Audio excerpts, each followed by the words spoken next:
Good morning. The hearing will come to order. And hold on one second.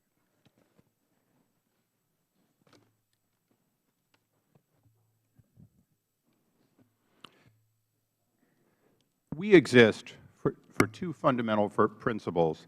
First, Americans have a right to know that the money Washington takes from them is well spent. And second, Americans deserve an efficient, effective government that works for them. Our duty on the Oversight and Government Reform Committee is to protect these rights. Our solemn responsibility is to hold government accountable to taxpayers, because taxpayers have a right to know what they get from their government. We will work tirelessly in partnership with citizen watchdogs to deliver the facts to the American people and bring genuine reform to the Federal bureaucracy. This is our mission. Today's hearing is an important one because the Consumer Financial Protection Bureau is intended to bring protections to the American people in and around financial products. We're here not to micromanage every aspect of that. The Financial Services Committee, has a responsibility to look at the details of that. What we are here to do is our oversight role as to government organization, whether or not this agency is properly designed and prepared, whether the funding stream is appropriate and verifiable, whether it will be transparent, whether or not, as it's being organized from a 2,000-page document, whether the guidance has been sufficiently clear, and whether or not the American people can feel comfortable that what was envisioned in Dodd-Frank is in fact what they want. We appreciate Professor Warren's willingness to clear her schedule. Testifying for the second time before this committee, first time before the full committee, I know the American people want to know more about an agency that you've dedicated in some ways your whole life, but certainly the last year, to building up. The American people do not understand all the history that goes into your preparation for this, and I believe today is an opportunity for us all to get a better understanding of that. Additionally, the definition of consumer financial products protection is one that people don't understand. Quite frankly, it may apply to payday loans, but that wasn't the basis for Dodd-Frank. Dodd-Frank was about making sure that we never again had a meltdown because certain types of credit instruments were unsafe, unsound, poorly documented, and ultimately worth less than they were intended to. But it's clear today that we will be dealing with an agency that will be far larger. The budget for next year is estimated to be larger than the two largest consumer protection agencies presently in existence combined. It's a lot of money. Additionally, the authority of this agency is extremely broad. Today, we also will ask some important questions that this committee has been dedicated to, along with the Financial Services Committee, for some time. The Federal Reserve is not transparent.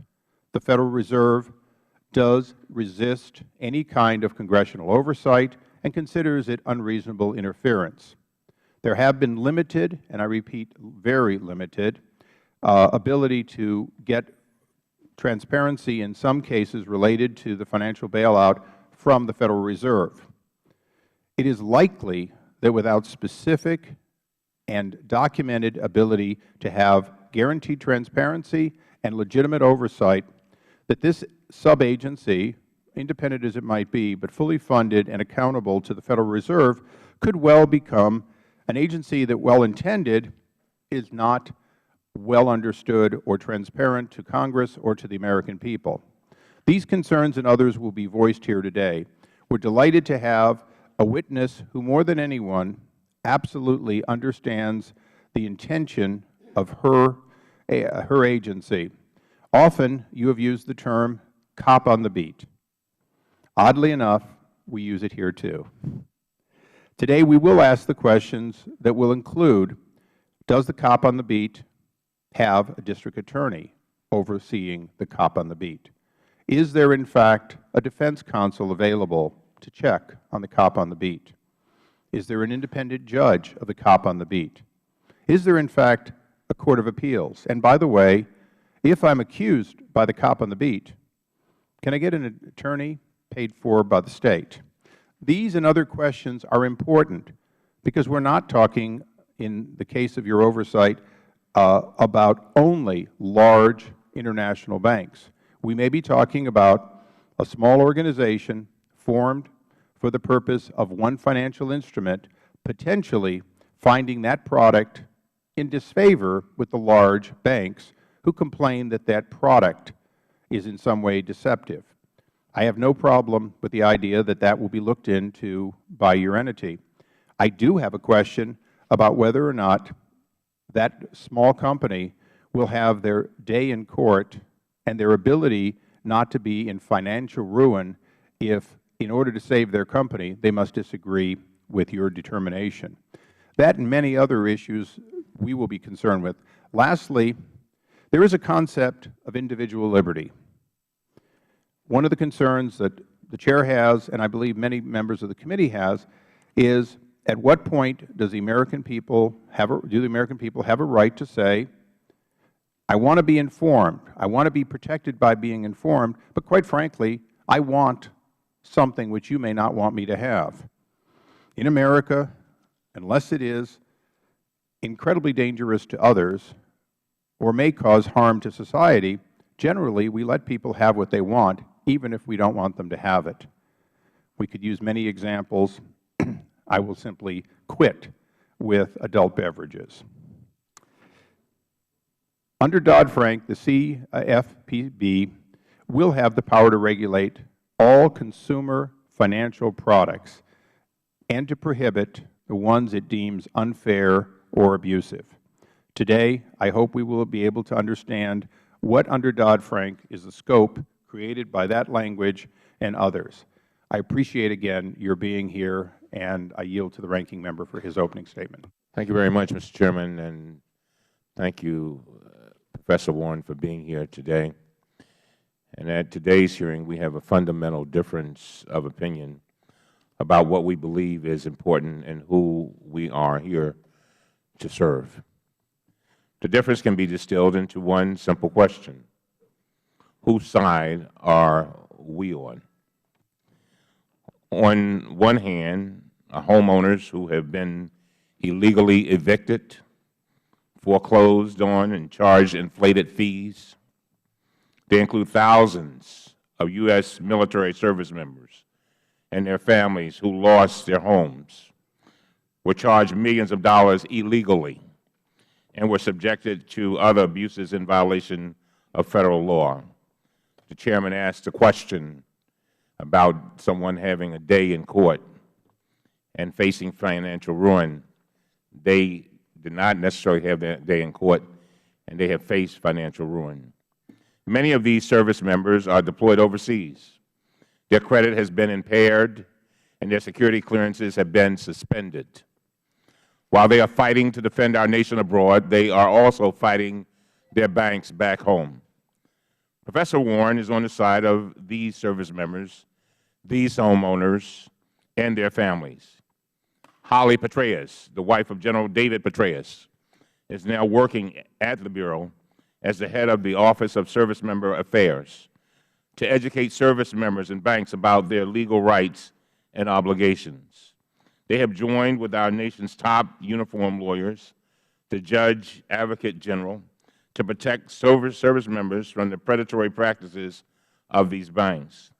I, too, am on the side of service members and other homeowners across the country who have been the victims of these illegal, and I emphasize illegal, actions. In my opinion, none of our troops fighting overseas in Iraq or Afghanistan or anywhere else should also have to fight illegal actions by their banks back home just to keep a roof over the heads of their loved ones. And by the way, a number of these illegal actions have already been admitted to by the banks. Over the past 6 months, I have urged this committee to conduct a thorough bipartisan investigation of these systemic abuses. Initially, we had positive signs. On February 11th, we formally adopted the committee's oversight plan, the blueprint for our committee's investigative priorities. As part of that plan, we voted unanimously to investigate, and I quote, wrongful foreclosures and other abuses by mortgage servicing companies, end of quote. We also held a bipartisan field hearing in Baltimore, where we heard heart-wrenching testimony from a disabled veteran who suffered abuses at the hands of a mortgage servicing company, including an illegal eviction. But since hearing that testimony, the committee has done nothing. I asked the Chairman to join me in sending document requests to the top 10 mortgage servicers, but he declined. So I sent them myself. I asked the Chairman to invite J.P. Morgan to testify about their illegal foreclosures against service members, but he declined. When some mortgage servicers refused to provide even a single responsive document, not a single syllable, I asked the Chairman to issue subpoenas, but he declined. Instead of conducting a bipartisan investigation to help service members and other homeowners, this committee has now trained its eyes and sights on Professor Warren, who is trying to protect these very same families so that they may have, in his word, their day in court, so that they might not face financial ruin. Ironically, it appears that the majority's single biggest criticism of Professor Warren is that she is somehow being too hard on these mortgage banks. Professor Warren has now been summoned to testify before the committee not once but twice, and the committee has demanded that she produce a massive range of documents, all while the mortgage banks are given a pass. So let me end with my original question. Whose side are we on? The side of service members risking their lives and their safety and their health? Are we on the side of other homeowners and their families? Or the side of the banks that are committing violations against these folks, and these are violations that they have admitted to? I hope we can come together and work with a common purpose to do what this committee has the opportunity to do best, to help millions of American families improve their lives by demanding accountability and compliance with the law. I've often said to my constituents, we have one life to live. This is no dress rehearsal, and guess what? This is that life. I do believe that Professor Warren is doing her very best to make sure that every American live the very, very best life that they can. And with that, Mr. Chairman, I yield back. The gentleman yields back. We now recognize the Chairman of the Subcommittee on TARP, Financial Services and Bailout of Public and Private Programs, Mr. McHenry, for his opening statement. Thank you. And by previous agreement, any unused time you may yield on our side, and they'll do the same. Thank you. Recognize the gentleman. Thank you, Mr. Chairman. As we sit here today, the economic health of the United States remains fragile. Unemployment numbers continue to be unacceptably high, while small businesses struggle to access credit and families struggle to simply pay their bills. With that in mind, this committee remains committed to examine the economic trade-offs of current and proposed regulations and to define the limits of regulators in an effort to put this country back on the path to growth and prosperity. In the spirit of this process, the House Oversight Committee again welcomes Professor Warren, who has led the formation of the Consumer Financial Protection Bureau, set to launch on July 21st. Although the CFPB is not directly subject to congressional appropriations, I hope that our witness will be forthcoming to Congress and the American public about its processes, decisions, and budget today and for years to come. It is not a secret that the activity and formation of the CFPB has been controversial.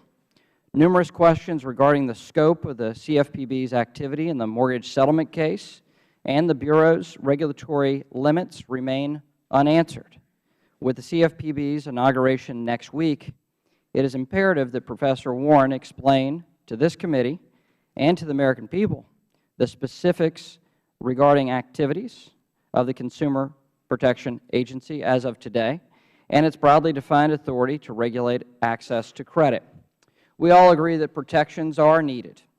In fact, one of the CFPB's first initiatives is nearly identical to the Mortgage Disclosure Simplification Act that I introduced along with a Democrat Congressman Green of Texas. It was a bipartisan piece of legislation. So that is a positive. With that said, the majority of rules and regulations coming from the CFPB will not be based on bipartisan ideas and will never require a vote. That is a concern. It will be conducted by a single regulator, single director, who will be given authority to author the terms for access to credit for the American consumers and small businesses. With meager oversight, they will be left outside the window of congressional appropriations. To make matters worse, Professor Warren has continued to evade questions about the types of financial products that the CFPB would ban or restrict. Businesses and investors are sitting on the sidelines due to regulatory and economic uncertainty. There are many questions left unanswered. What will the CFPB do? How will it proceed? And what are the costs incurred by the American consumers for these regulations? Because there will be costs. Professor Warren's evasive non-answers only further contribute to this climate of tepid investment and slow job growth. I fear that the actions by the CFPB that limit access to credit and increase its costs will only further damage a struggling economy. The only clear thing about the CFPB in its current form is that it will have extraordinary reach and control over individual consumer decisions while having an unparalleled lack of oversight and accountability by the American people. As Professor Warren continues to work to stand up the CFPB by next week, it is the Oversight Committee's obligation to continue to ask the questions of the Bureau, to be clear about its regulatory limits and proposals to restrict access to credit. I look forward to addressing these issues and many others today with Ms. Warren, and I thank Ms. Warren for returning and being here today and answering members' questions. And with that, Mr. Chairman, I would yield the balance of my time back to you. Thank you, and I won't use it for further opening statement, but I would like to answer the ranking member's inquiry. As you know, we held a field hearing in Baltimore on the mortgage crisis, and I hope that hearings held here are not somehow weighted greater than those held in your own district with your mayor and your governor there for the same fact-finding. The time of the committee is limited. We are trying to do things which, in this case, financial services should be the lead. If they're not, we certainly want to make sure that we fill in any of the gap. Originally, I said we were not going to let this go. We're not going to let this go. We are going to continue to look at those abuses, whether it's a government nexus or whether we believe this committee can make a difference. And I want to reiterate, nothing has changed from February till now. And I would hope the gentleman would realize that I'm happy to continue working on specific opportunities. In the case of the mortgage industry, in your opening statement, you did say illegal, admitted, et cetera. If we already know something's illegal, if in fact it is already known and prosecution or corrections are being made, then it is appropriate for this committee to say, what more do we need to do? And if the answer is nothing more there compared to other areas where people are not admitting or not, in fact, known to have done wrong, we're going to choose to go to those who are still hiding behind a veil of, we didn't do it, we're not wrong. And I would hope that both of us would always put our investigations first on those who are saying there's nothing wrong, or on government agencies. And I, again, will join with the ranking member. At any time, if we see a wrong that is not being righted, that we can help make right, I look forward to working with them. I recognize Mr. Tierney for his opening statement. Thank you, Mr. Chairman. Professor Warren, let me welcome you and thank you for your dedication to the interests of the American consumer. I think you're doing an excellent job on that. You know, the cost for lack of regulation is certainly pretty clear to all of us and culminated in the recession that we've been suffering through for some time. It's amazing that some people in both branches of this legislature seem to be flacking for Wall Street banks, attacking an entity that's been set up to be the champion of the American consumer and the taxpayer. Some seem bent on sabotaging Dodd-Frank's consumer taxpayer protections in order to cover for the Wall Street banks, who most of America believe wrecked our economy, got a taxpayer bailout, sometimes two, who built nothing of value for America except for financial products that ended up bilking the American public. And since then there's been too little legal, moral, or financial reckoning by these wrongdoers, and frankly, the lack of accountability for this greed and misdeeds is stunning on that. So I want to add some comments on, reiterate what the ranking member talked about in terms of foreclosure abuses that hit service members particularly hard.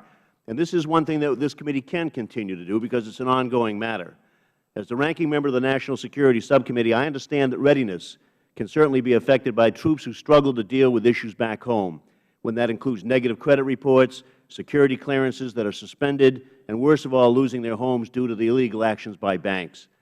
Mr. Chairman, I would like to enter into the record a report compiled by the Democratic staff entitled, Fighting on the Home Front, the Growing Problem of Illegal Foreclosures Against U.S. Service Members. I look forward to it. Thank you. The report describes in detail the systemic nature of these problems.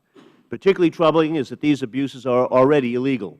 Congress enacted the Service Members Civil Relief Act to protect our men and women in uniform against foreclosures without court orders and against inflated fees. This report finds that when initial accounts of illegal foreclosures began surfacing, the banks downplayed these problems. But as thousands of affected service members were identified, it became clear the problems were more widespread. This year, 3 banks were forced to pay multimillion-dollar settlements related to these abuses. The largest was J.P. Morgan. At first, it announced it would pay $2 million, but it ended up paying $56 million to settle claims by active-duty military personnel. Justice Department officials also condemned the actions of the Bank of America.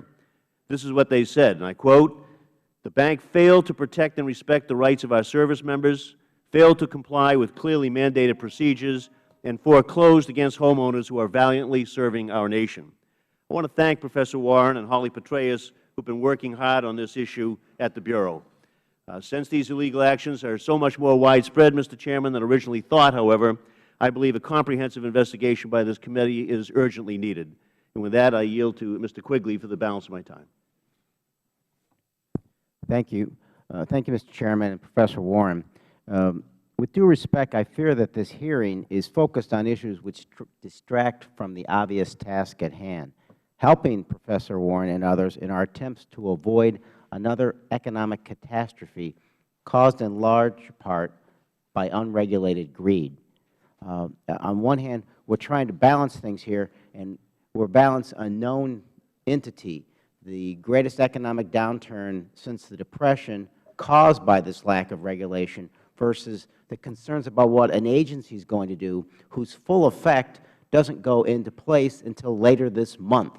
So if we balance this, I think the American public recognizes the real concern out there is what we have gone through, what we are still experiencing because of those problems, and how to face them, rather than some extraordinary concerns about an agency which really hasn't done anything yet to challenge those concerns that we have faced so far.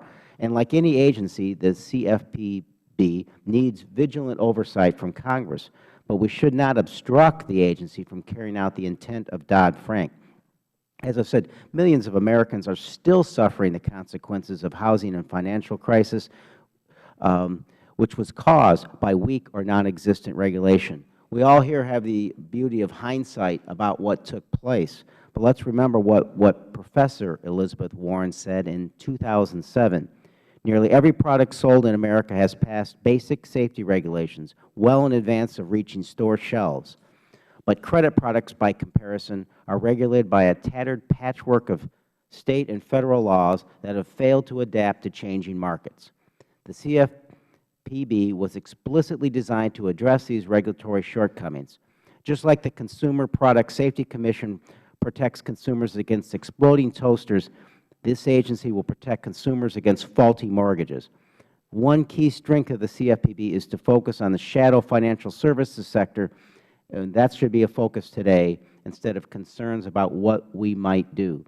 These unregulated lenders will for the first time be held to the same standards as banks and credit unions. This should be our #1 priority, and I thank Ms. Warren for her efforts so far and in the future. I thank the gentleman. Members Chairman. will just a Chairman. moment. Members will have 7 days to submit opening statements and extraneous material for the record. What purpose of the ranking member? Mr. Chairman, I have a motion. The gentleman will state his motion. Mr. Chairman, since listening to your statement a few moments ago, and since the key focus of today's hearing is the abuses by mortgage servicers, I move pursuant to House Rule 11, Clause 2K6, that the committee authorize subpoenas for documents from the 5 mortgage servicing companies that have not been responsive. By the way, Mr. Chairman, you said that there were some, you were right, that there are some that have admitted wrongdoing. The 5 that we are talking about have not admitted wrongdoing.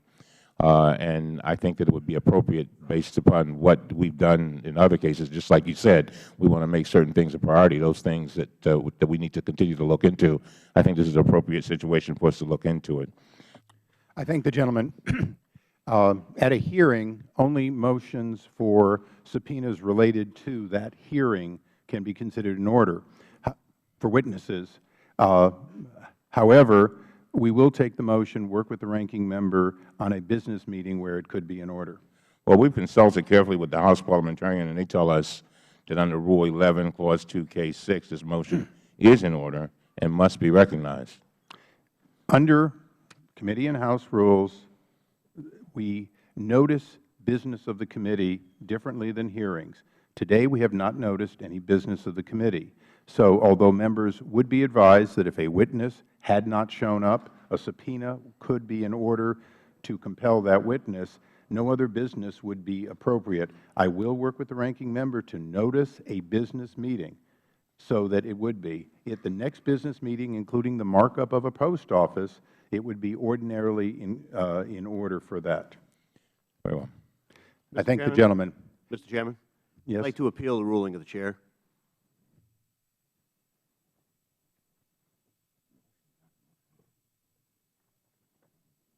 Is an appeal.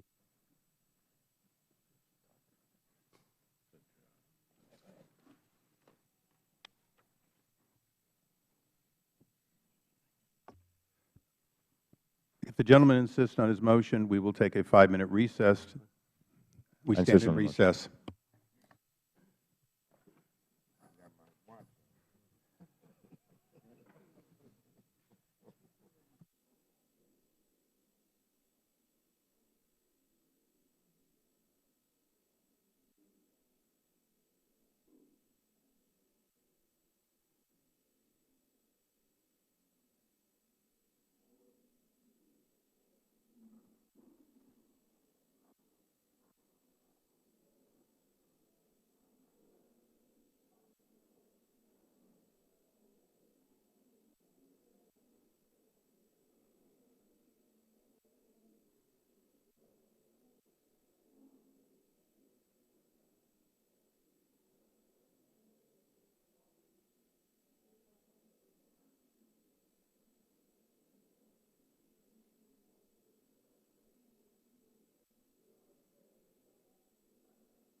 Hearing will come back to order.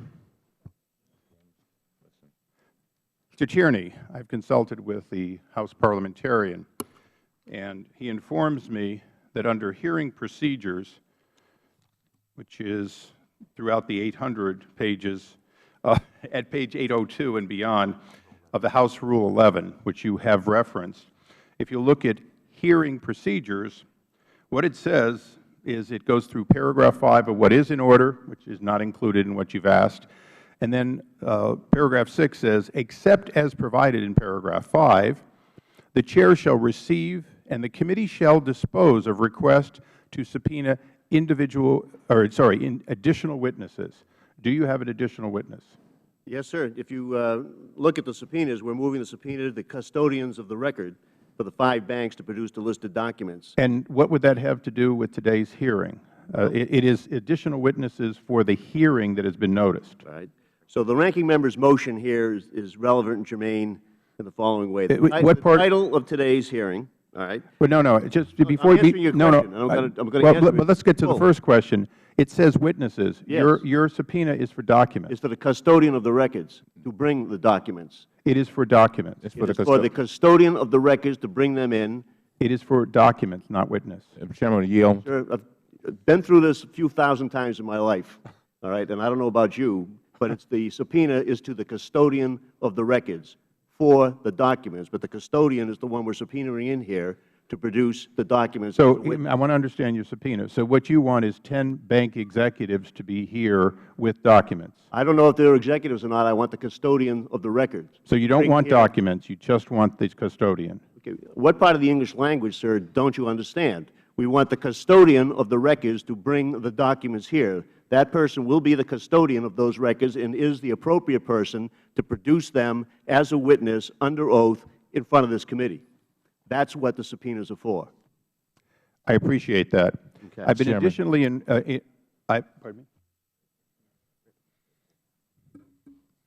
Mr. Chairman. Yeah, go ahead. Thank you very much, Mr. Chairman. Mr. Chairman, since there is some question as to what our motion is all about, Mr. Tierney is absolutely correct. We are talking about the custodian of the records, and we're not talking about 10 or 12 banks. We're talking about 5 banks, and we're talking about the 5 banks where the minority requested information, and these banks did not provide us, Mr. Chairman, with one syllable of information. And the relevance is, Mr. Chairman, we have before us Professor Elizabeth Warren and her bureau, the bureau that she's been putting together and is working so hard on. Part of their task is to look at mortgage issues. And you said a little bit earlier that that with regard to financial services, they're doing the same thing. They've basically been tasked with looking at things prospectively, Mr. Chairman. We are looking at them from a historical standpoint. And so that is what it's all about. And I appreciate the gentleman's comments. Additionally, the parliamentarian informed me that an appeal of the ruling of the Chair, although in order, is not immediately votable under the rules.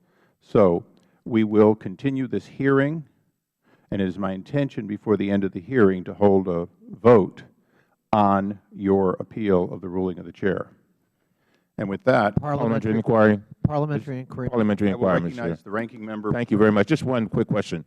At what time, based upon your understanding of the parliamentary rules, will we have an opportunity to debate our motion?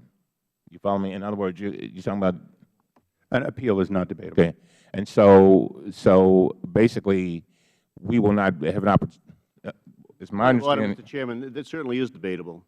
An appeal of the ruling of the Chair is debatable, and we get to discuss the germaneness of that motion that was made by the ranking member. I'm happy to do it now if you like, or if you want to set it aside for later, we can do it later. I have set it aside for later. The parliamentary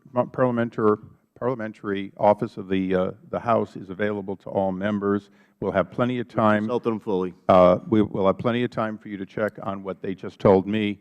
And with that, Mr. Chairman, just one quick question.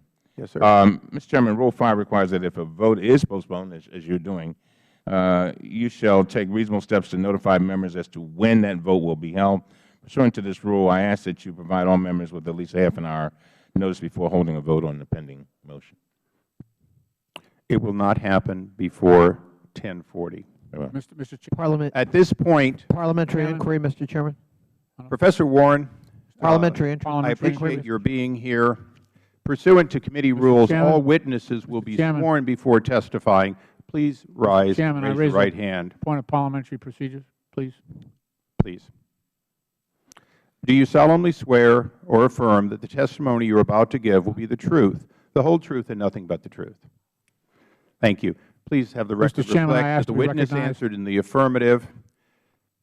Mr. Chairman. Professor Warren, Mr. Chairman, we have a number of items which are obviously pending. Inquiry. I want to and will allow you to go through your full opening statement before we deal with business unrelated to today. So I have a parliamentary inquiry. The ordinary rule of the committee is 5 minutes. Your opening statement is in the record in its totality, and what we will do is not look at the clock very carefully. Obviously, if you are summarizing or have additional items, we want to hear them. Today is about hearing what you have to say, your vision for this Bureau. And with that, the gentlelady is recognized. Thank you, Chairman Issa, Ranking Member Cummings, and members of the committee for inviting me to testify about the work of the Consumer Financial Protection Bureau. We appreciate the committee's important oversight role and welcome the opportunity to respond to your interest in how the Bureau is being organized and operating. Let me begin by assuring the committee that at the CFPB we are working nonstop to build an effective organization with the goal of making consumer financial markets work better for consumers and work better for financial services providers.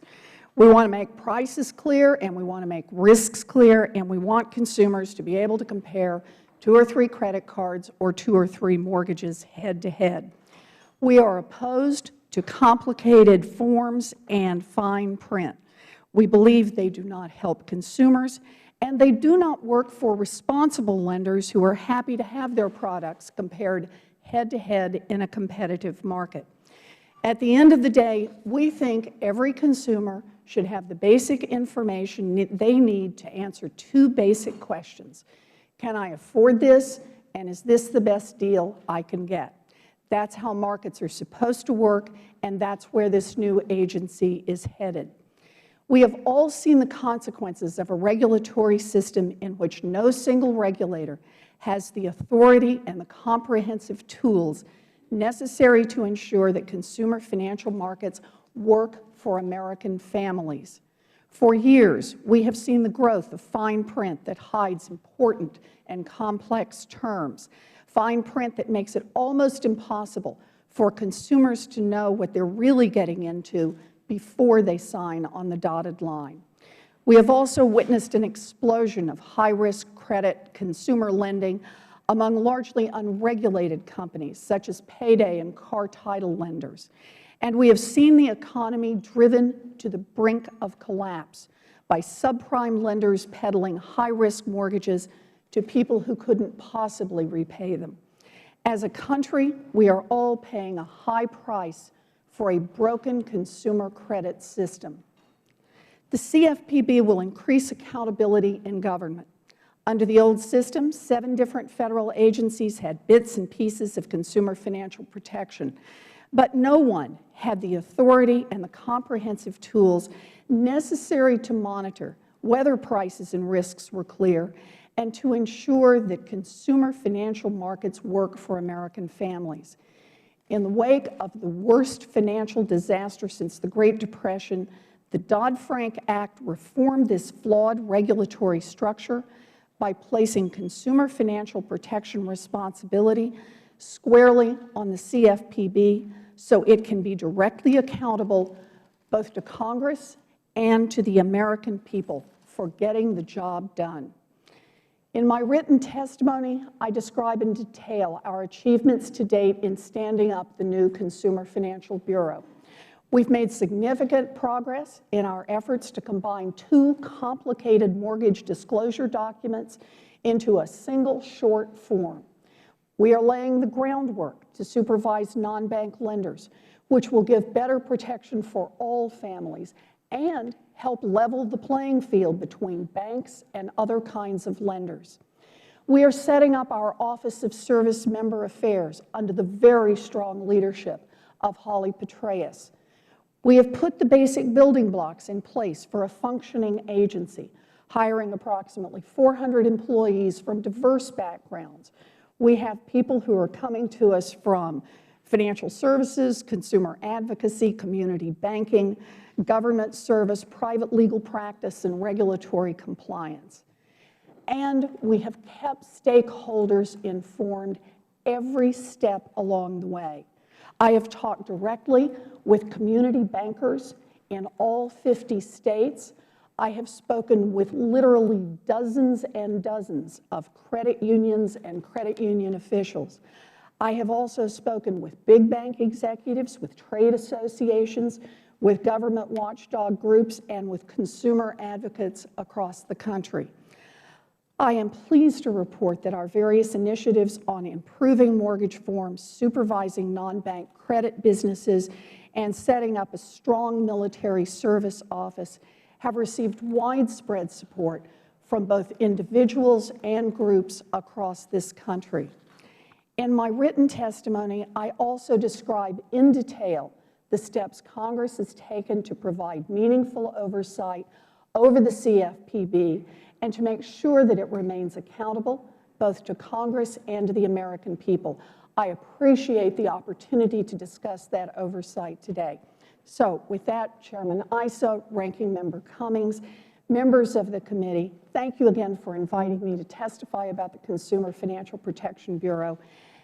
As we prepare this agency to begin its various responsibilities, we appreciate the important oversight role of the committee, and we thank you for your interest. I thank the gentlelady. With that, I'll recognize myself for 5 minutes for a first round of questioning. As you know, I'm not on financial services and never have been. So I'm going to try and just do some business of the committee that I'm particularly interested in. Although both you and I use the term, cop on the beat. I received from Kim Wallace in your Legislative Affairs Department, I received a rather interesting response to our document request, which you had actually, one second. Okay.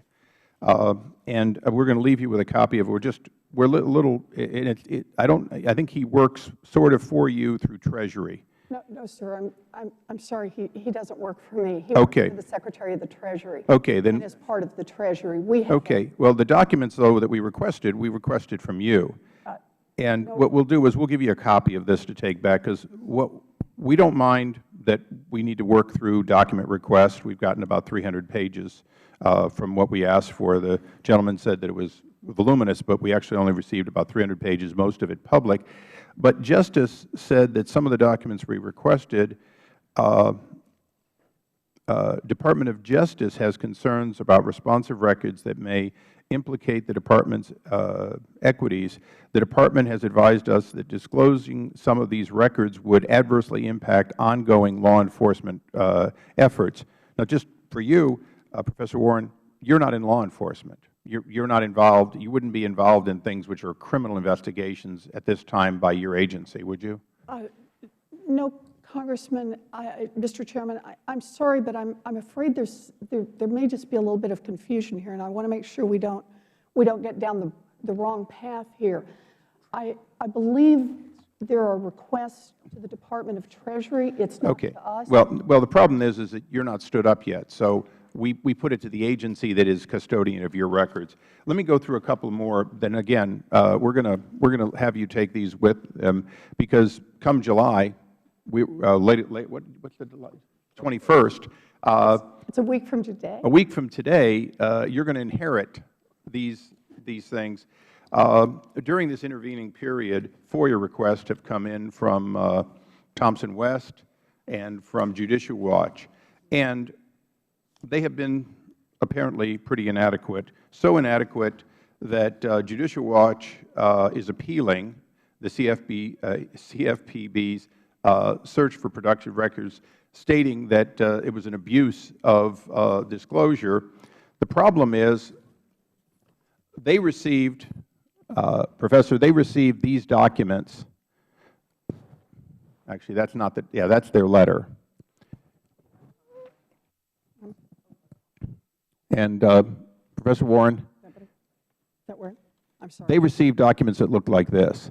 And when you take over and have a FOIA department, I guess, under your control, what I'd like to let you know is that when someone redacts something so that you don't know what was redacted, you don't even know what page it's from what request, that's considered excess under FOIA. You have to find a way to make sure that when you deliver a paper with nothing on it, that you're able to tell those who asked what that is responsive to. And literally, in the case of Judicial Watch, what they received were countless pages. They received not as many pages as they should have, but they received countless pages like this. In the case of Judicial Watch, the State AGs have given them the information that Justice on your behalf wouldn't give them. So they have two pieces of paper. They have the one that's responsive, and they can see why they have a right to it, and they have a blank page. So a week from today, you're going to inherit an agency where you're going to have a claim by a number of transparency groups who are saying, hey, we've got the document unredacted. You redacted it over at Treasury, so much so that you violated the law. That's going to be one of the first things on your table. And we'll, like I say, I'm going to give them to you today. My question to you is, will you please address them immediately and report back to us on how you've resolved the inconsistencies between what State AGs under their FOIA laws thought they had to give and what Justice on your behalf didn't give. Please. Yes, Mr. Chairman, I've never seen this, but I do want to say, Mr. Chairman, we will do our best here, but I'm not sure I can explain or will be in a position to speak for the Justice Department. Now, actually, what I'm asking you to do is you're going to inherit those requests and those appeals. Yes, sir. You can resolve those appeals by having your own FOIA people go back through the document request and fully comply, or you will inherit the appeal. I'm sure Justice is not going to continue defending on your behalf their bad decisions. So what I'd like to know is, will you look at them immediately, because these FOIA requests, I think, are going to speak pretty loudly to whether or not the transparency that you speak of, that we speak of, is actually occurring. And sometimes the best example of transparency is, do you give all you can give when FOIA requests come in asking for it, or do you hide behind every possible redaction? And FOIA officials have a considerable amount between what the law absolutely requires they put out, which in this case Judicial Watch, having unredacted forms, is saying Treasury violated the law, and what is full and complete and transparent, and you could give out by saying we're going to give all we can. Your agency, not being a law enforcement agency, not dealing with current criminal activities as a general rule, hopefully will be able to give more, not less. Please. I'm afraid I'm just a little lost in the conversation because I'm not sure what the FOIA request was for, and I had not seen. For documents related to your activities during the lead up to the formation. But I'm not sure which documents you would be talking about or what the subject matter is, or whether it is a subject matter in which the Justice Department has indicated it has some interest. We have many activities, and I will say, sir, we have had a lot of FOIA requests, and I believe we've answered FOIA requests. We've hired people who understand FOIA, and it's my understanding we have been putting out a lot of documents on FOIA, most of which the Justice Department has no interest in one way or another because they do not involve an ongoing law enforcement matter. Well, thank you. And so, I'm please. sorry, sir. No, I'm sorry. I just want to be respectful of the time. The ranking member. Your name is not Geithner, is it? Is it? No, sir. Well, the request that he's talking about, Chairman's talking about, it says it's dated June 20th, 2011, and it's addressed to Timothy Geithner. And I don't want the press to get confused and to get there's an implication that you were trying to hold back documents. You didn't try to hold back anything from this committee, did you? No, sir. Very well. Professor Warren, you recently came to Baltimore for a town hall meeting where many of my constituents were able to learn about the Bureau and share with you their issues. And we heard from a veteran who was illegally foreclosed on and a retired steelworker who was tricked by a phony debt consolidation company. These are real people who work hard, play by the rules, and expect others to do the same. And by the way, they are the constituents of Chairman Issa and every single member of this committee. They're the same kind of people that I guess you've seen all over the country.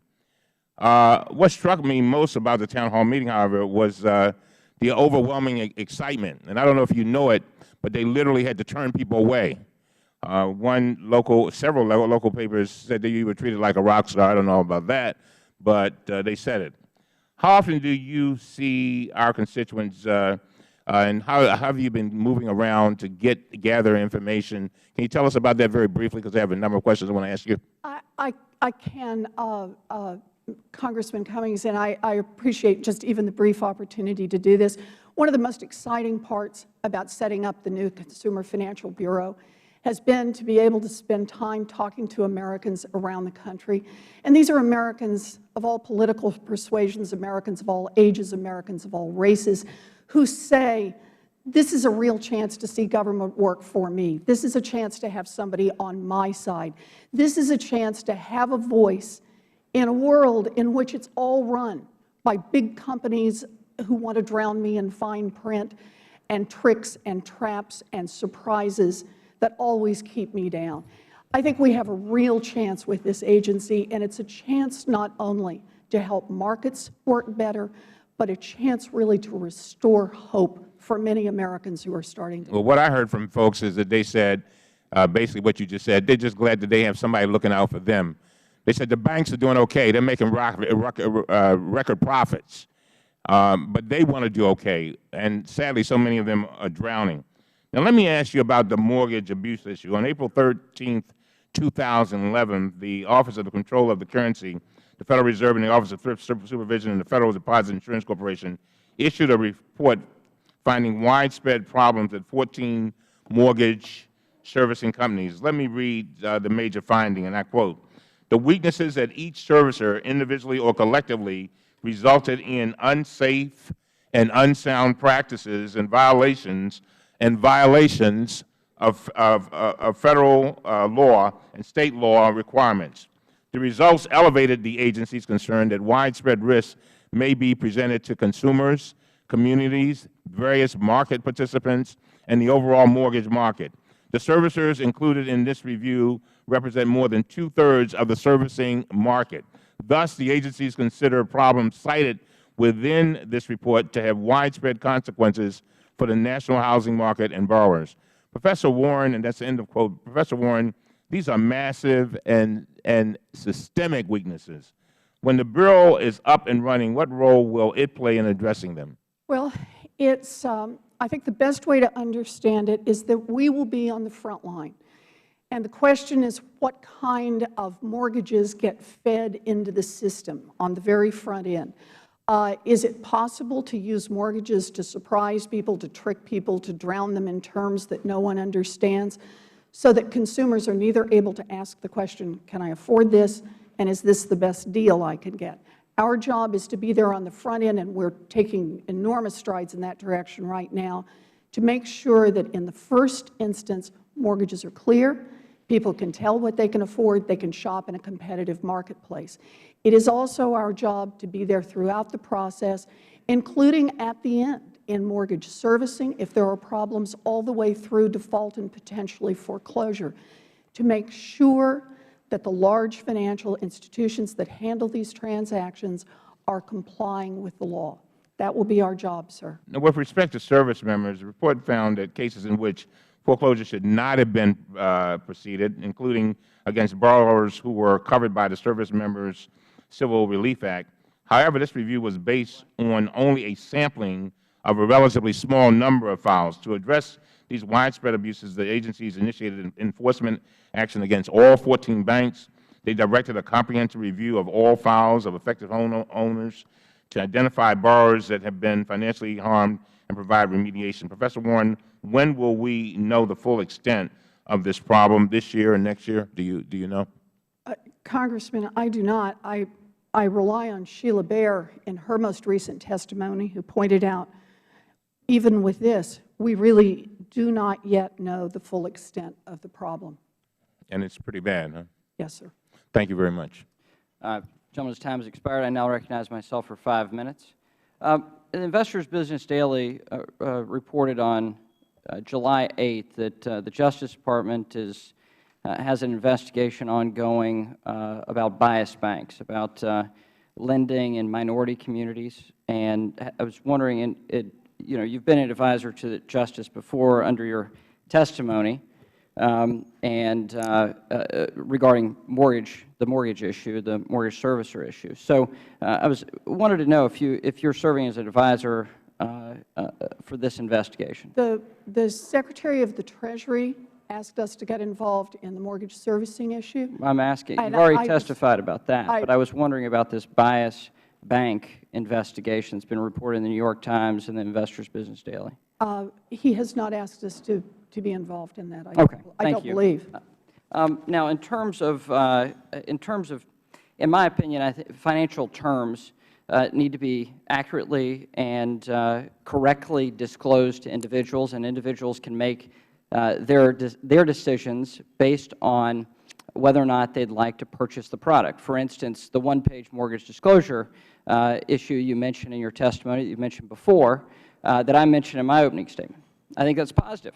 I think it gives individuals the terms that they need, and it's very similar to the legislation that I put forward a couple of years ago. So so disclosure, I think, is an important piece in all of this. Do you agree? Yes, sir, I do. Okay. Now, in terms of what you see for the CFPB, do you think your actions mainly pertain to enhancing disclosures? Do you think that's going to be the core work of the CFPB? Well, I think the best way to understand it is that there are multiple tools available in order to try to promote a functioning market. And there's no doubt that no market functions if people don't have meaningful and adequate disclosure. But I never want to back away from the part that a significant part of what we will do will be supervision and enforcement. More than half of our resources will go to supervision and enforcement over financial institutions to make sure that there's a cop on the beat, making sure everyone's following the rules. And that includes both banks and non-banks.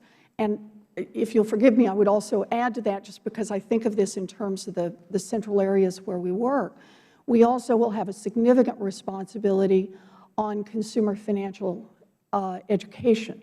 We are required by Dodd-Frank to do that, and so, sir, we'll be doing that as well. Now, do you think in terms of financial products do you see a financial product that's so complex that disclosure wouldn't be a remedy?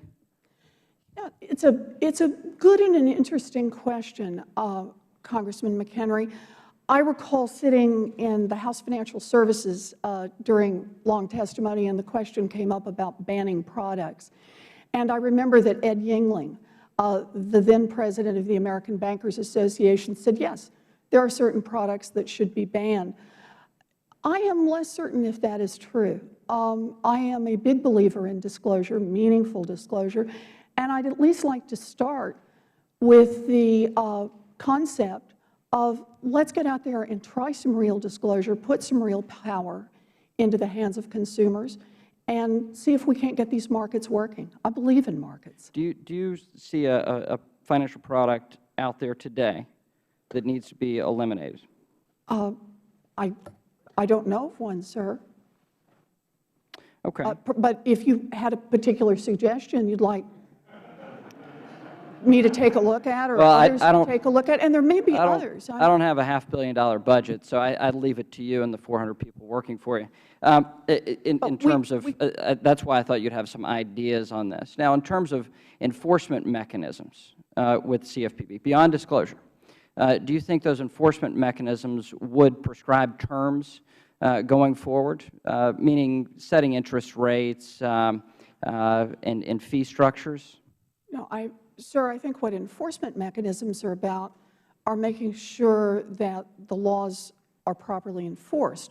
And it's done, as I understand it, both through supervision and through direct enforcement. That is, if it can't be worked out otherwise, suing banks if they don't follow the law, or suing non-bank financial institutions if they don't follow the law. But wouldn't part of the remedy be that they change their practices going forward in a way that you describe? For instance, in the mortgage disclosure issue that we're talking about, the mortgage settlement issue, that is a significant piece of this, prescribing terms going forward.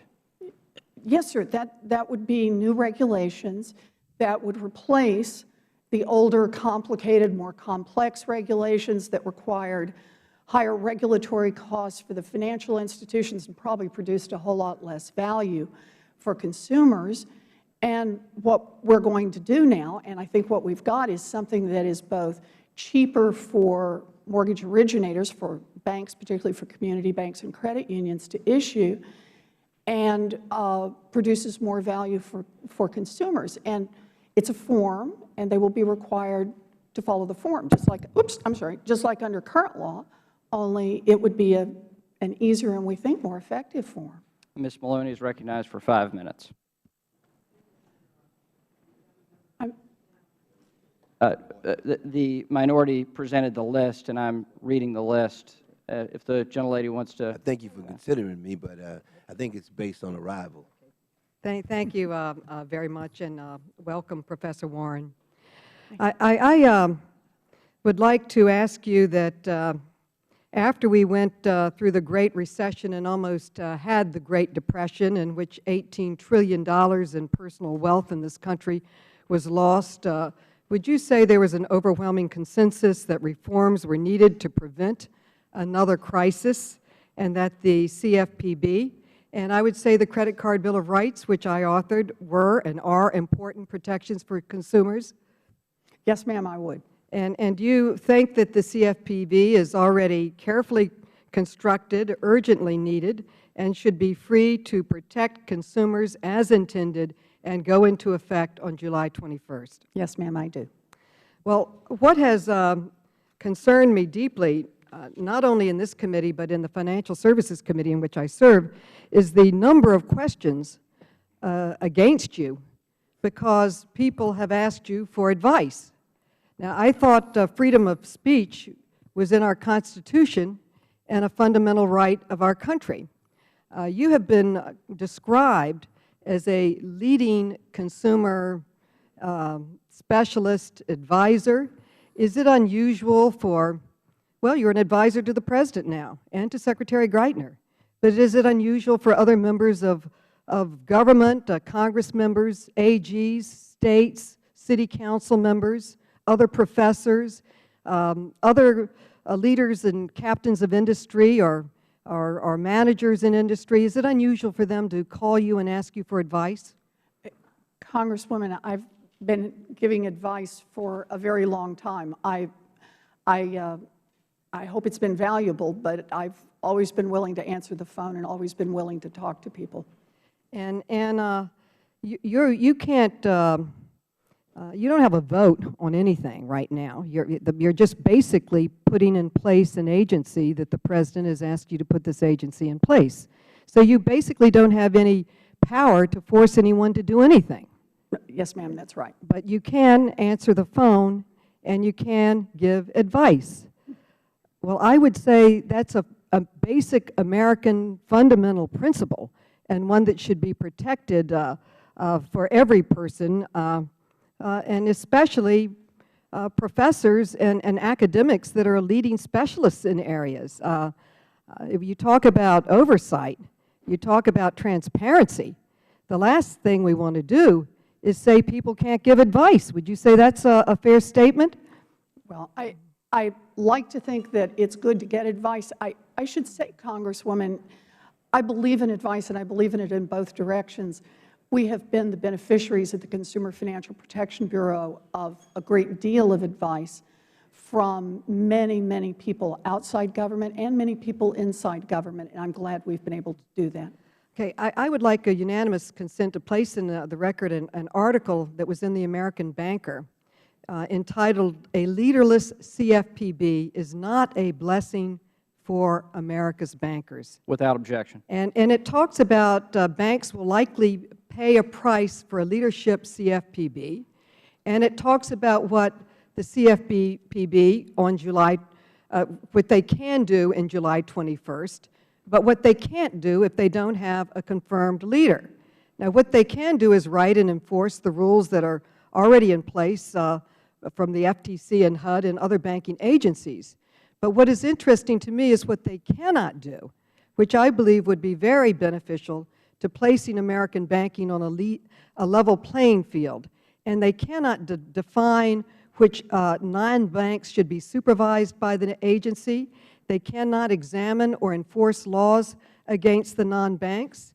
And we know it was the unregulated non-bank activities with the subprime mortgages and with the credit default swaps, highly leveraged derivatives that led us to this crisis. So not allowing the leader to come in and do this, according to the American banker, would be harmful to the financial institutions of our country, particularly the regulated banks. Could you elaborate on that, Professor Warren? Well, Congresswoman, I will just say that I think that when the consumer agency has its director and has its powers ready to go, fully operational, will be a very good day.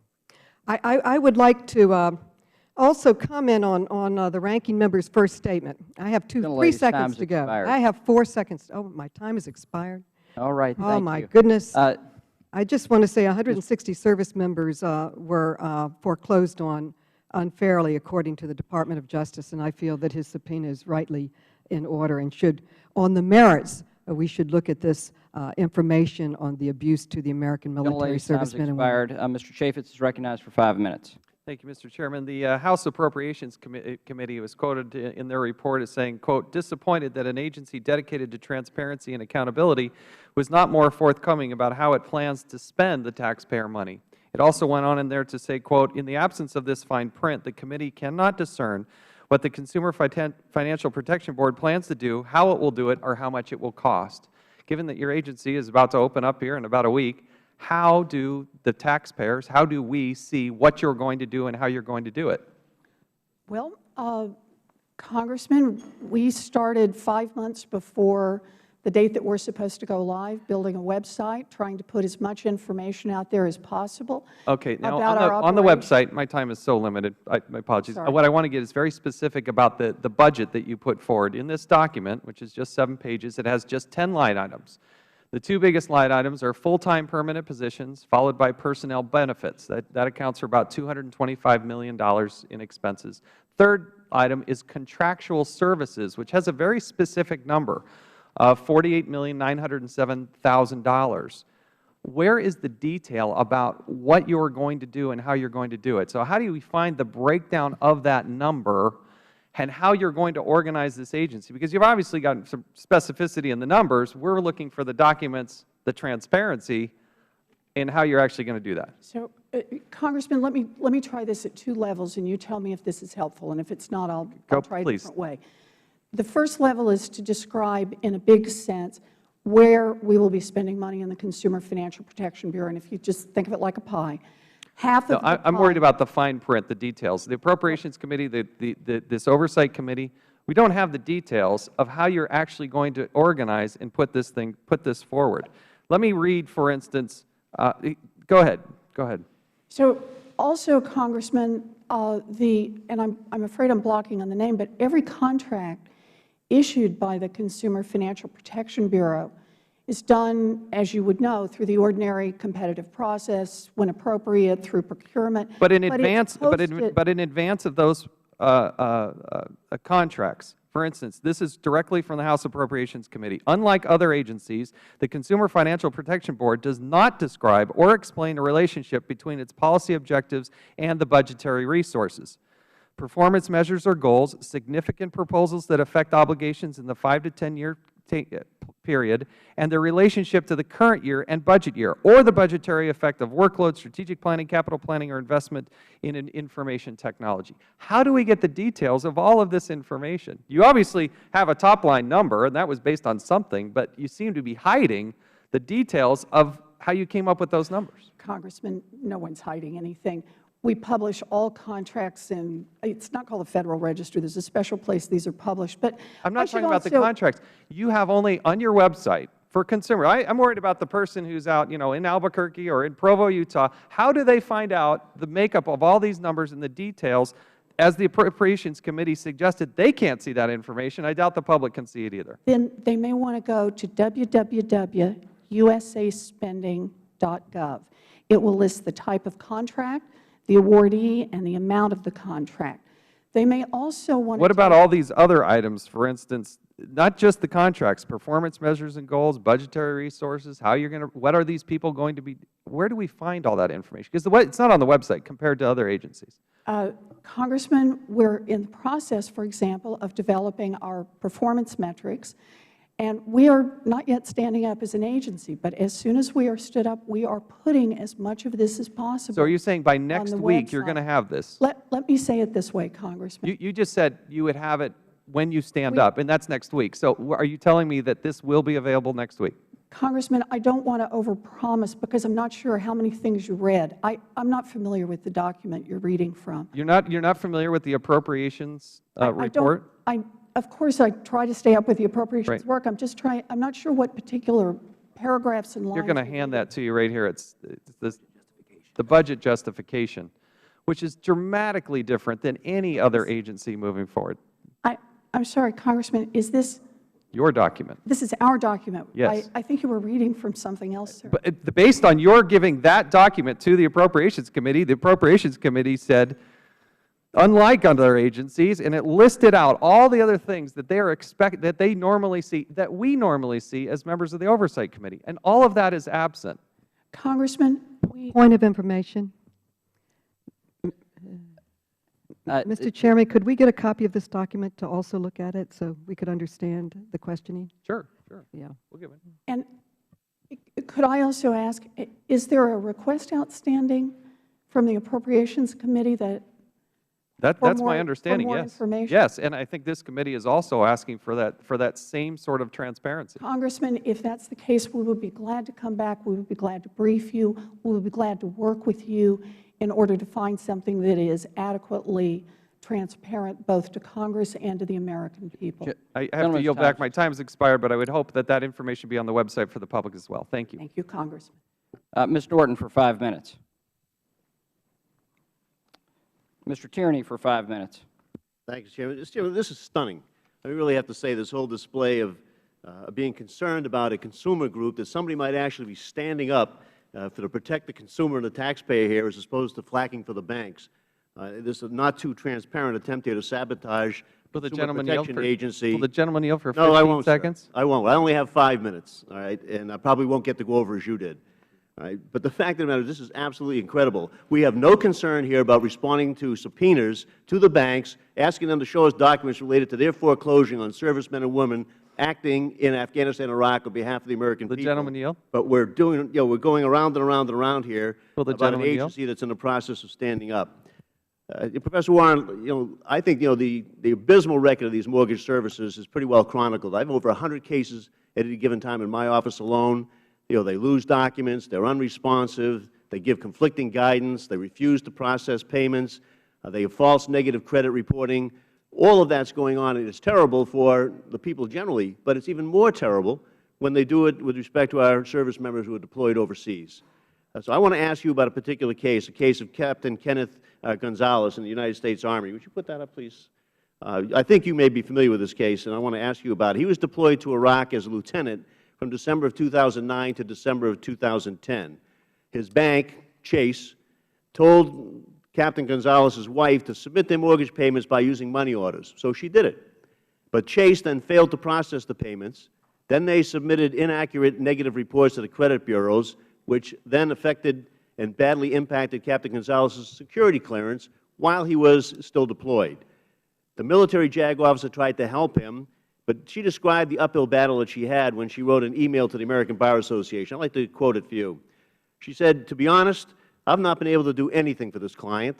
I'm just talking to clerks at the customer service section who refuse to talk to me without a letter of authorization, which I've sent in 4 separate times to 4 separate fax numbers. I'm given a different one every time and told processing takes 48 to 72 hours. I've left voice messages with 2 supervisors and no one calls me back. Basically, I just need to talk with a human being that will listen to the facts of this case and who will understand the need to make it right." Professor Warren, if this JAG officer can't get any reaction, from a mortgage servicer, how do we expect that our members in the service who are overseas in Iraq and Afghanistan are going to get some response? I think you have put your finger on the problem, Congressman. These systems are not designed to be responsive. Well, Chase had clear errors and clear abusive practices. They then tried to charge Captain Gonzalez fees, when they finally admitted they were wrong on the whole process and tried to help him unwind all the damage that had been done to him. So how often are mortgage services initiating these types of unlawful foreclosures and fee collections or whatever, and then charge more fees at the back end? How often does that go on? Congressman, we do not know. There have not been full investigations of this, and there is no public information on this. Well, as I said at the outset, this is far from unique in a situation. I think everybody on both sides of this dais have had these kinds of complaints coming in from their constituents, some, no doubt, from people that are in the service, and that's why it's critical that we get the documents the ranking member has subpoenaed and asked this committee to subpoena, and that we go through and we thoroughly investigate all these illegalities and these abuses. No service member should spend his or her personal time while they're in Iraq or Afghanistan trying to unwind customer service mistakes from a bank that just isn't doing the job they should do, nor should their family be evicted from their home and foreclosed upon. Thank you. I yield back. I yield to Ms. Maloney, if she likes. There have been a number of settlements. I want to applaud the gentleman's work on this, but there were a number of settlements with countrywide, particularly with service members, where they were fined, I believe, well over $20 million for foreclosing and throwing the service members' families out on the street while they were serving in Iraq.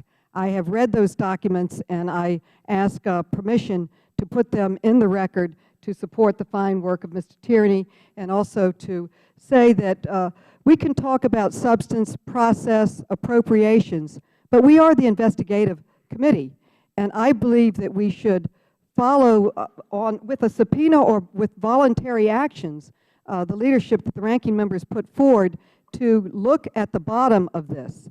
Recently, Holly Petraeus, who is heading up a very special division for the military, testified in the Senate, and also on the very extreme problems. I yield back. Thank you. Ms. Burkle is recognized for 5 minutes. Thank you, Mr. Chair, and thank you, Ms. Warren, for being here today. We had the opportunity to question you in a subcommittee hearing where we called attention to the salaries of many that will be working in your new department, and the concern that those salaries were anywhere from 10 to 40% higher than Federal salaries, and that the salaries you set for your employees are not subject to and not consistent with the Federal salaries, and that you have the autonomy to set your own salaries. And the concern that in this economy that maybe is a little more liberty than we would like with the American taxpayers' dollars. But I just want to talk a couple of issues here. First of all, we heard about the servicemen and women and the particular issue with Chase Bank. That issue was already declared illegal. I mean, so I'm trying to understand, we all agree in this body, and this is a bipartisan issue, that our men and women should be protected and no home should be foreclosed on when they're overseas serving this nation. But this action by Chase was already deemed illegal. We heard that countywide has already had a settlement. How do we justify this $500 million department if that's the gist of what we're talking about here? Well, Congresswoman, I would put it this way. We know about specific abuses that have come to light. They were brought to light by the press, not by government investigation. And we know of 3 specific mortgage servicers who have publicly admitted to wrongdoing and engaged in a voluntary settlement. And was, excuse me, and again, we have such a short period of time. I'm sorry. And again, was that wasn't your department? You're not up and running yet? No, ma'am. That shed light on those abuses to the military? That's right. Okay. But the question I thought you asked is how the consumer agency may be helpful. We are there to be an ongoing monitor. We've only talked with 3 mortgage servicers here so far. Let me put it this way. We set up our Office of Service Member Affairs back in January. It was one of the first groups we organized. Shortly after that, press reports came out about illegal foreclosures against service members. Just to give you an idea of what we do, Holly Petraeus wrote a letter immediately to 25 servicers asking them to review their practices, and we have heard back from about half of those servicers and engaged in some discussion. Thank you. Thank you. I don't wish to cut you off, but I know in Veteran Affairs we've handled this issue up front close, and so. Yes, ma'am. I do want to talk to you about a couple of issues. Number one, this past week, the jobs numbers came out, and they were horrific. As you know, that only 18,000 jobs were added in June. My concern is what you're going to do will continue to hurt job growth in this country. So I'd like to know from you specifically, do you intend to raise compliance costs or raise the cost of credit for consumers? So, Congresswoman, I should say we're trying to make prices clear, risks clear, and we're trying to make it easy for families to compare products. I don't think that that's going to cost people jobs. I think it likely makes them a little more secure. In the case specifically of compliance costs, our first initiative is the one that Congressman McHenry also talked about. Congress and the regulatory agencies have been working for 15 years well, to excuse me. Again, I watch my time clicking away. Do you intend to raise compliance costs on companies, which will further add to the unemployment and the difficulties that our companies and small business owners are facing in this economy? Congresswoman, I'm sorry. That's a yes or a no. It is a no. We already have our first example of what we're doing lowers compliance costs. That's why it's been embraced by the American Bankers Association, by the Independent Community Bankers Association, by the Consumer Bankers Association, by the credit unions. It's been embraced by bankers and mortgage originators across the country. So that's a no. You don't intend to raise compliance costs for companies and for businesses? We're trying to lower costs for them. Never, ever? Right now, what we're trying to do, we've lined up what we're trying to do, and we hope it is the prototype for all of our work. We are working closely with community banks. We are working closely with credit unions. Thank you. One last question. You talked in your testimony about, and it concerns me, that you have this conception that the mortgage and the credit consumer world is fraught with tricks and traps. I think that was your word. If that's the case, and you're sitting here saying that this world is fraught with all of these issues, and this goes back to the Chairman's question, what is it that you intend to ban? What is it that you intend to change? If you're saying this world is filled with trips and traps, what is it that you intend to change and to Congresswoman, I don't think banning is the right way. This is what we're talking about. It's make the prices clear, make the risks clear, mow down the fine print so it's possible for consumers to compare one product to 2 or 3 others. But then why do you need the power in a $500 million budget? That's my concern. I yield back. Thank you, Mr. Chairman. Witness may have answer. I'm sorry? The witness may answer the question. I just didn't hear you. Thank you. Congresswoman, we need a budget because these are very large and powerful financial institutions who hire armies of lawyers to design financial products that can't be read by ordinary American families. We need some pushback. We're the voice on behalf of the customer, of the American family. Ms. Norton is recognized for 5 minutes. Thank you, Mr. Chairman. I do want to welcome Professor Warren and to indicate that I've asked staff to look, and they inform me that the salaries are in line with all banking regulatory agencies. I want to go back to this report and to the bicameral forum, and to some of what was said at that forum, because this committee should be trying to find out whether what we found from law enforcement amounts to a systematic problem that needs further investigation.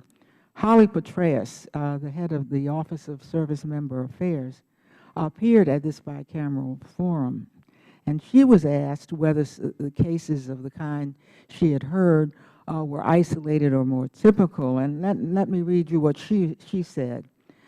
She recalled a National Guard wife saying to me that every time her husband was activated, and he had been activated 3 times, she had to go through an extended fight with her bank to get the interest rate reduction. And it was the same thought of things. Send the paperwork. Oh, we don't have the record on that. Send it again, send it again, send it again. Have you heard similar accounts? Yes, ma'am, I have.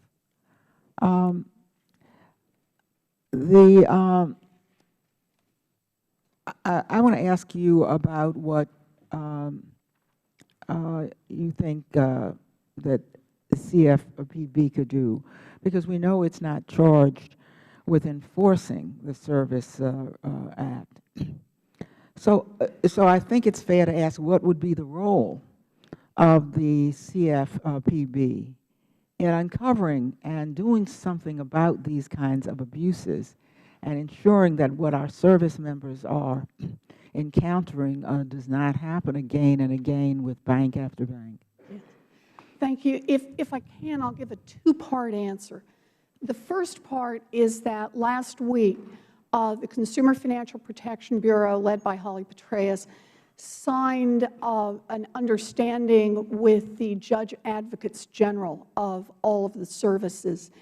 And it was for how we can cooperate, and between the 2 of us, use our resources more effectively to protect service members.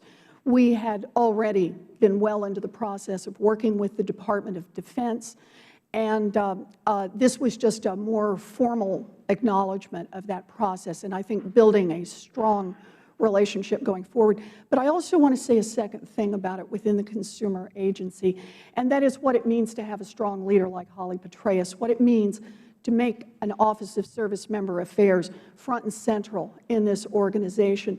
And that is, we've started reaching out. Holly Petraeus and I went together to joint base in San Antonio.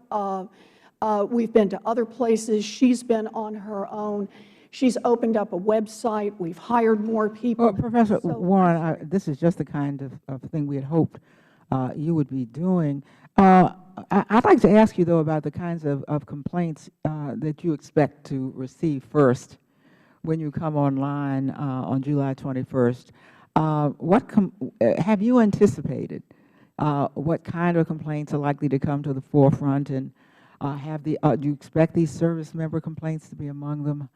We have reason to believe, because we've already been reaching out to service members and service member families, and actually are already in active communication with many families and with many of those who serve service member families. We anticipate that this will be a significant part over time of our workload at the Consumer Financial Protection Bureau. Thank you, Mr. Chairman. Yes, ma'am. Mr. Chairman, point of order. Is there any recent update on the disposition of the subpoena motion that was going to be addressed at 10:40? Well, the Chair announced that it would not happen before 10:40. There is no update. So midnight might be a good time. Is that the idea, or can we have a little closer approximation? Some members have other business to attend to as well, and in fairness to the members on both sides, it would be nice to have some idea of roughly when you think that might occur. The Chair will give a 30-minute notice, which was the ranking member's request, and the Chair will now announce that you'll have a 30-minute heads up before the vote happens. With that, Dr. Desjardins is recognized for 5 minutes. Thank you, Mr. Chairman. Professor Warren, thank you for being here today. I have a pretty simple question. I represent Tennessee and also sit on the Agricultural Committee. And I was just curious to know your take on an issue central to ensuring credit for Tennesseans and farmers in general. Title 10 in the Dodd-Frank Act, the act which creates your agency, the CFPB, states that the Farm Credit Administration will retain all of its enforcement authorities over persons regulated by the Farm Credit Administration, and that the CFPB will have no authority to exercise any enforcement powers under the Dodd-Frank Act with respect to persons regulated by the FCA. So is it your interpretation that the CFPB has any enforcement authority over institutions regulated by the FCA? Dr. Desjardins, this is evidently a question that is what lawyers are all about. The language you read, as I've been briefed on this, I think you used the word persons, and then there's a question about whether that covers institutions, entities, covered entities which are different from persons in this. And so, as I understand it, the lawyers are out just trying to work this through to make sure there aren't any gaps and there aren't any overlaps. That's my understanding at this point, sir. Okay. I'm not sure that I fully understood your answer. So is it your interpretation that the CFPB has any enforcement authority over institutions regulated by the FCA? So, Congressman, I'm just going to have to back up. The statutory language you used referred to persons, and your question referred to institutions.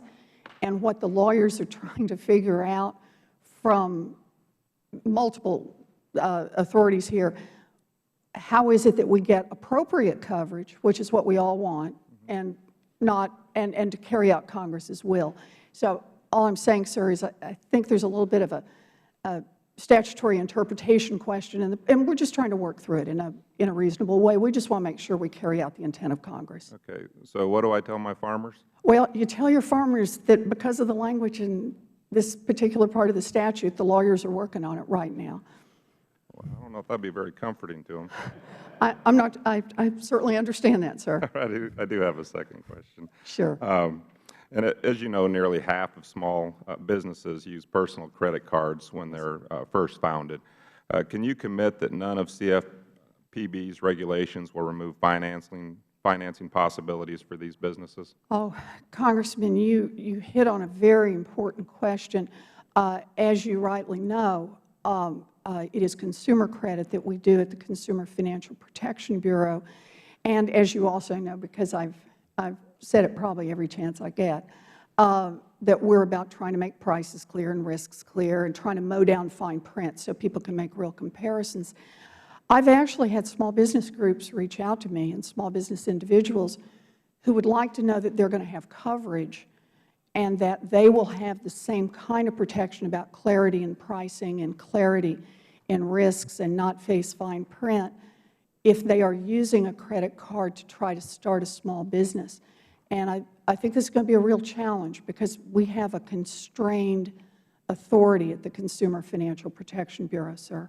Okay, so it's going to be a struggle, you're saying, to determine whether credit's being used for personal use or business use? Well, what I'm saying is the way Dodd-Frank was established, it is clear that we can help beat down the fine print in the case of consumer credit cards, but in the case of business credit cards, our authority is limited. Okay. Would there be a situation where there's a credit card that has a 20% interest rate and you step in and say, no, you can't have that? No, Congressman, the statute is quite clear that we are not in the business of establishing usury laws. Congress spoke unambiguously.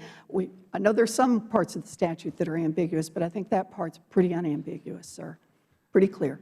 Okay, so small businesses can breathe comfortably that they're going to have access to credit? Well, I want to say it this way. Small businesses are struggling. I understand that. And access to credit is about a whole lot of issues. But in terms of what we're doing here at the Consumer Financial Protection Bureau, we're hoping we're going to make things a little better for all those good people out there who are trying to start businesses, and that it will be good for them if they know prices, if they know risks, if there's not so much fine print in their contracts. Thank you, Professor Warren. My time's expired. I yield back.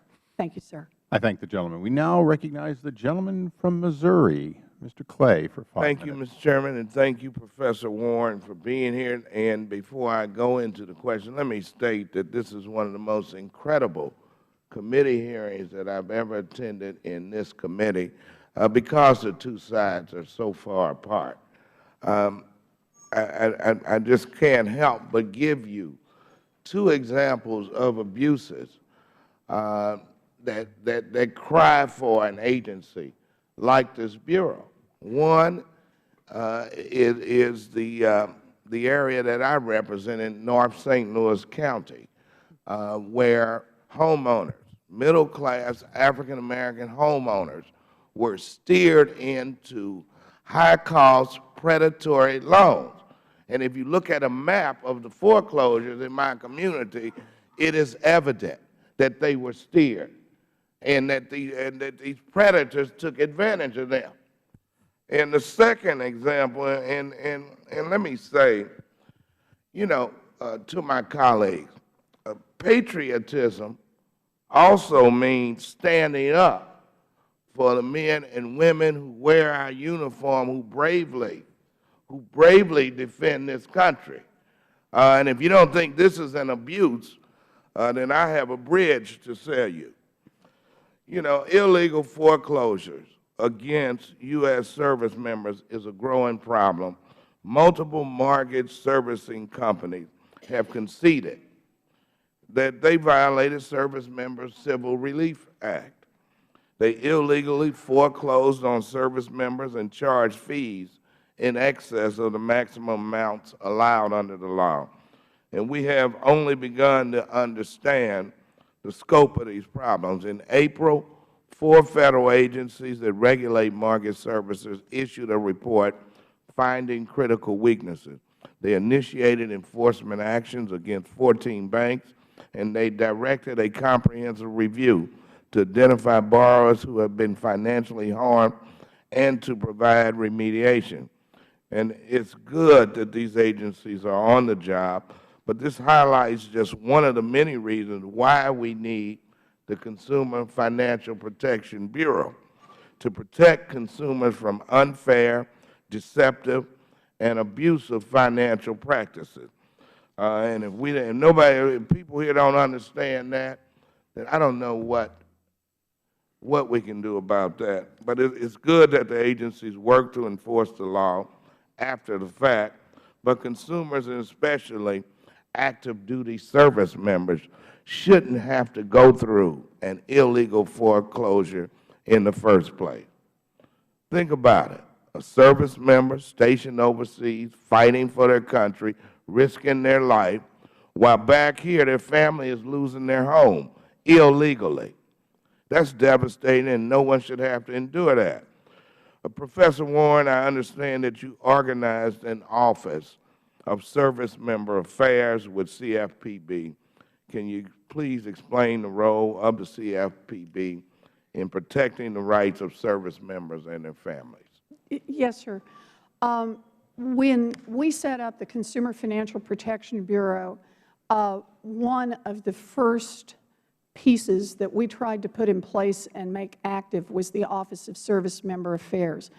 I first met with Holly Petraeus, I believe it was October, although my calendar is public, so it would be possible to find that. And she had come to see me about what she thought were terrible abuses that were going on with military families. And she said to me, you now have this new consumer agency, and you can do something about this. I must say, for a small woman, she is very forceful. And I listened to her and took lots of notes, and she had lots of very specific instances of what she was concerned about and very specific recommendations for what we could do. So about a week went by, and I invited her to come back. And we talked a second time, and she had even more ideas. And that's when I realized we'd found our leader for the Office of Service Member Affairs. And I made her an offer, and she came to work for us. And that's really how I want to describe this. This office started with someone who fully, on the ground, understands what's happening to military families. She herself comes from a military family, from generations of military service people, and she's seen it firsthand. She often describes that she's even lived parts of this. She was there from the beginning to build an Office of Service Member Affairs that said, we at this agency will be responsible for identifying what's going wrong, for dealing with service members' families who get caught in traps, and for helping change, putting a cop on the beat to make sure that those who are dealing with military service members are following the law. That's our job. The Chair now recognizes the gentleman from South Carolina, Mr. Gowdy, for 5 minutes. Thank you, Mr. Chairman. Free of legislative micromanaging, the Financial Product Safety Commission could develop nuanced regulatory responses. Some terms might be banned altogether, while others might be permitted only with clear disclosure. So you don't support legislative micromanaging. What about legislative macromanaging? I'm sorry, Congressman. I don't. It's a quote from an article you wrote, free of legislative micromanaging. So my question to you is, what is legislative micromanaging? Because to me it's a euphemism for oversight. I'm sorry, Congressman. I may have written it, but I'm not sure what the context is. Was it an article? The context is, it's in the Democracy Journal.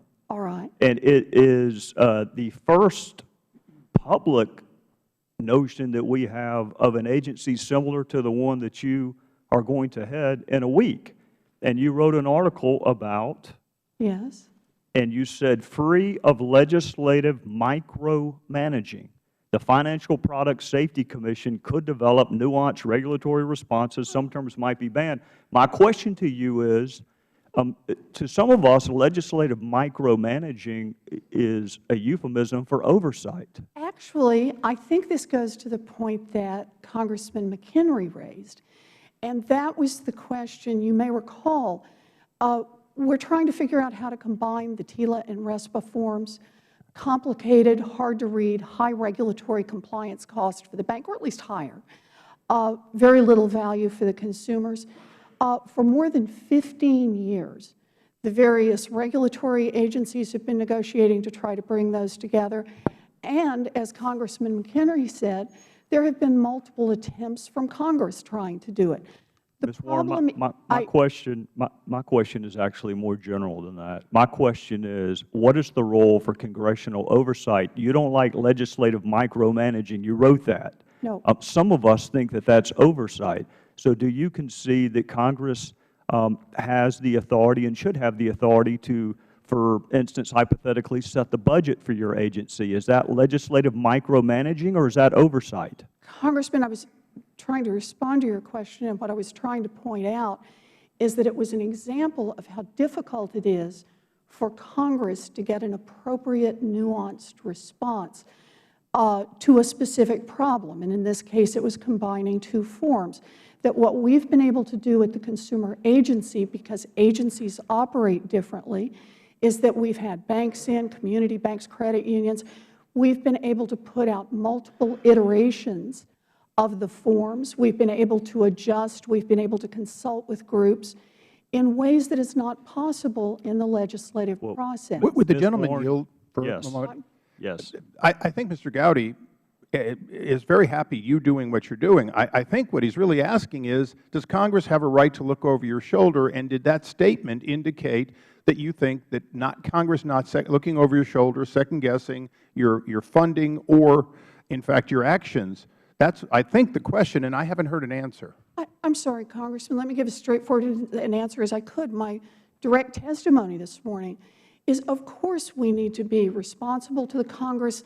The Congress should look over our shoulder 24 hours a day, 7 days a week. And I was trying to explain once I understood where the passage came from, I was just trying to explain what I thought that passage meant. But well, may the record reflect that your article did not go into the detail that your answer this morning went into on that nuanced point. And so I'll ask a less nuanced question. Yes, sir. What about congressional involvement in your budget? Is that micromanaging or is that oversight? Congressman, I think it is neither. I think that is a big policy and political decision. As you know, sir, not one banking regulator in the history of the United States has ever had its funding through the political process. So you agree that Congress should not be responsible for setting the budget for your agency? I believe that Congress should treat all of the banking regulators alike and not say that the one that tries to watch out for consumers is going to be put through the political process and subject to lobbying by trillion-dollar financial institutions. You did mention oversight in your opening statement, and the distinguished gentleman from Maryland, for whom I have great regard, used the term illegal 7 times. It's been used an additional 5 times since Mr. Cummings used it. Criminal and civil engagement with companies is also another form of oversight. If these practices are illegal, then why isn't Eric Holder sitting here with you explaining what he's done? Why do we need your agency if they're already illegal? Well, Congressman, I think there's a real question about whether there's been adequate investigation into what financial What have you done with respect to Attorney General Holder and the 90-plus United States attorneys, most of whom have been appointed by this administration? What have you done to cajole them to do their jobs? Because I've heard the word illegal, and that has a very specific meaning to me. If it's illegal, what have you done to cajole the prosecutors to do something about it? Congressman, that's what we did when we got involved in mortgage settlement and were so sharply criticized for having advised the Department of Justice and our sister agencies as they are trying to work through holding responsible the parties who have violated the law. You were criticized for referring people for criminal prosecution? Congressman, we were criticized for trying to help. By whom? Not me. Congressman McHenry. Congress. I'm going to let Congressman McHenry speak for himself. But as a former prosecutor, when I hear the term illegal, which I have heard 12 times this morning, I want to know why there aren't criminal prosecutions, why we need an agency and the Department of Justice can't do it. The gentleman's time has expired. The gentleman from Tennessee, Mr. Cooper. Thank you, Mr. Chairman. I don't have a question for the witness. I do have a comment, and primarily aimed at the junior members of the committee on both sides of the aisle. I think all of us realize that this Congress is viewed as dysfunctional, and I would submit that this committee is also viewed as dysfunctional. And this alleged hearing is one of the reasons why. It too easily degenerates into a partisan food fight, and it doesn't have to be this way. In fact, just a few years ago in Congress, it was not this way. So I would urge the junior members of the committee to resist the partisan talking points that enable people on both sides of the aisle to walk in here, read a question, make a partisan hit, look like we're smart, and then leave. That's not good governance, regardless of which party is in charge. I didn't vote for Dodd-Frank. It had many good features. It had some less good features. But I do not want to be part of a committee, at least at the subcommittee level, treated Ms. Warren with more rudeness and disrespect than I have ever seen a committee witness treated. That is not the American way. Now, some of us come here and we get so used to the food fight that we want it to continue. And you'll probably score brownie points if you make your partisan hit. You might even get on a better committee. Well, congratulations. You will not have solved a problem.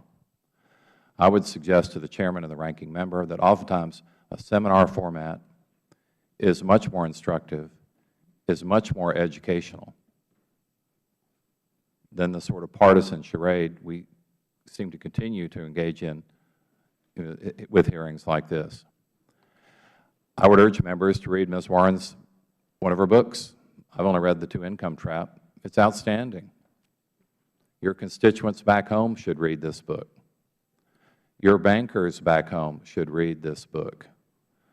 Then there would be a lot less hatred, a lot less discord, a lot less anger, because this lady is trying to do the right thing. And we all recognize that consumers oftentimes get the short end of the stick. I've tried to refinance my home mortgage several times to take advantage of today's record low interest rates, and the paperwork is a blizzard.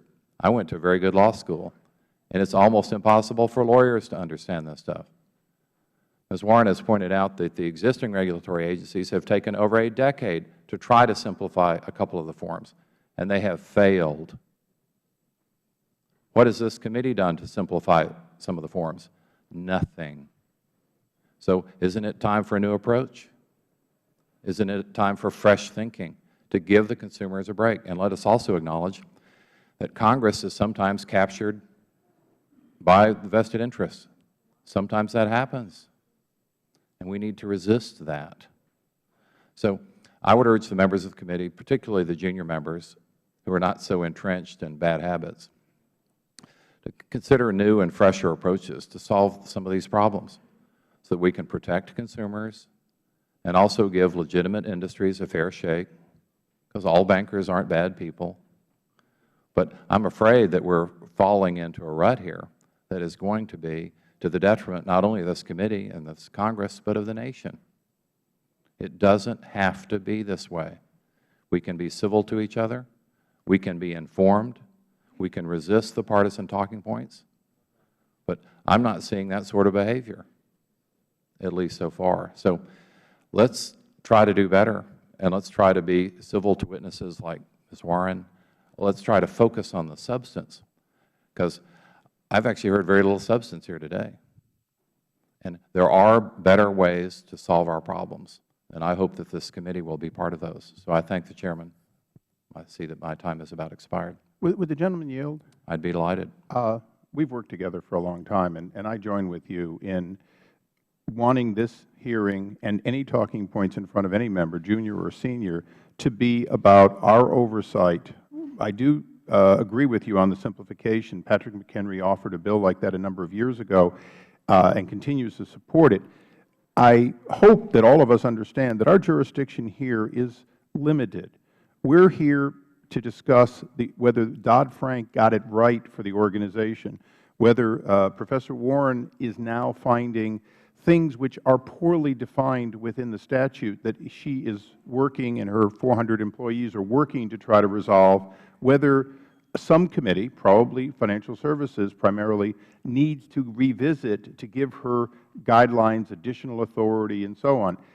If we do our job right, and the gentleman is absolutely right, we will, in fact, be talking about an organization that Professor Warren may head as the first head. She may not, but she's certainly the most knowledgeable witness. And I've said this hearing will be about civil behavior for Professor Warren and about a dialogue about the agency that she has put a year of her life into standing up. So I join with the gentleman in full agreement. Well, Mr. Chairman, a civil discussion would be a marked improvement over the subcommittee's behavior. You're right that the Financial Services Committee does have substantive jurisdiction, but here we've had 2 hearings with Ms. Warren before her agencies even stood up. A lot of people are rushing to conclusions here, and sometimes that's the only exercise they get. It's unfortunate that this Jim, nice it's one of the things we really do well here, isn't it, is make conclusions. Has been treated as a partisan punching bag before she's even had a chance to really serve. So let's give all American citizens the benefit of the doubt. Thank you, Mr. Chairman. Thank you. We now go to the gentleman from Pennsylvania, Mr. Kelly, for 5 minutes. Thank you, Mr. Chairman. And Ms. Warren, thanks for being here today. I'm over here. In my previous life, I was in the automobile business, and I know how critical it is. Sorry, sir. I said in my previous life, I was in the automobile business. And the availability of credit is so critical. And I know that, and I've looked at your background. You really have an impressive background, and you've advised so many people on so many things. The availability of credit is one of those things. And I know that automobile loans come up quite often, and sometimes they're regarded as predatory and everything else. Tell me, how would your agency work towards that end? Because we already are governed by the FTC. So is there going to be some overlap there? Or how's that going to work, and how are we going to be able to sift through that? So we'll start, just to make sure I'm being responsive, and Sure. you help me if I'm not in the right place. On automobile loans in particular, you do know that dealer-initiated automobile loans that automobile dealers are not within the jurisdiction of the consumer agency, that Congress made that distinction in Dodd-Frank. And so the place where we are focused, and I just want to be clear about this, it's really about saying consumers just need to know what the price is. They need to kind of know generally what the risk is, the difference between, say, a fixed-rate mortgage and a variable-rate mortgage. Sure. And they need there to be less fine print so they really have a shot at comparing straight up 3 mortgages, 3 credit card agreements, 3 checking accounts, so they can actually look at those. That's really the thrust of what we want to do. My own view of that is that actually makes credit, if anything, more available to consumers. Consumers can trust that when they sign on the bottom line, I get it. I know what's happening here. And that's true. And I think that oftentimes when we're dealing with retail customers and they go to a lender and we try to guide them through that process, and it can be very difficult, and I think there's a lot of good advice, and over the years you've given a lot of good advice to people. And one of the things that we always caution people about is, the amount of money that you're borrowing, the length of time that you're going to have it, and the amount of the percentage that you're going to pay on it. And those are all critical aspects of it. I think we would both agree on that. Good. So I guess what I'm coming to you for, and I want to hear from you, because this is critical. This is critical. I'm looking at the American taxpayer is actually a co-signer to loans that are being asked for right now by a body that governs these folks, elected by them, governs them, borrows money on their behalf, and they actually sign up as the co-signer, the co-borrower. And I guess I'm a little bit intrigued. The emphasis is on credit availability, how much money you can borrow, and rightfully so, the banks actually put a limit on what you can borrow, a ceiling, as it were.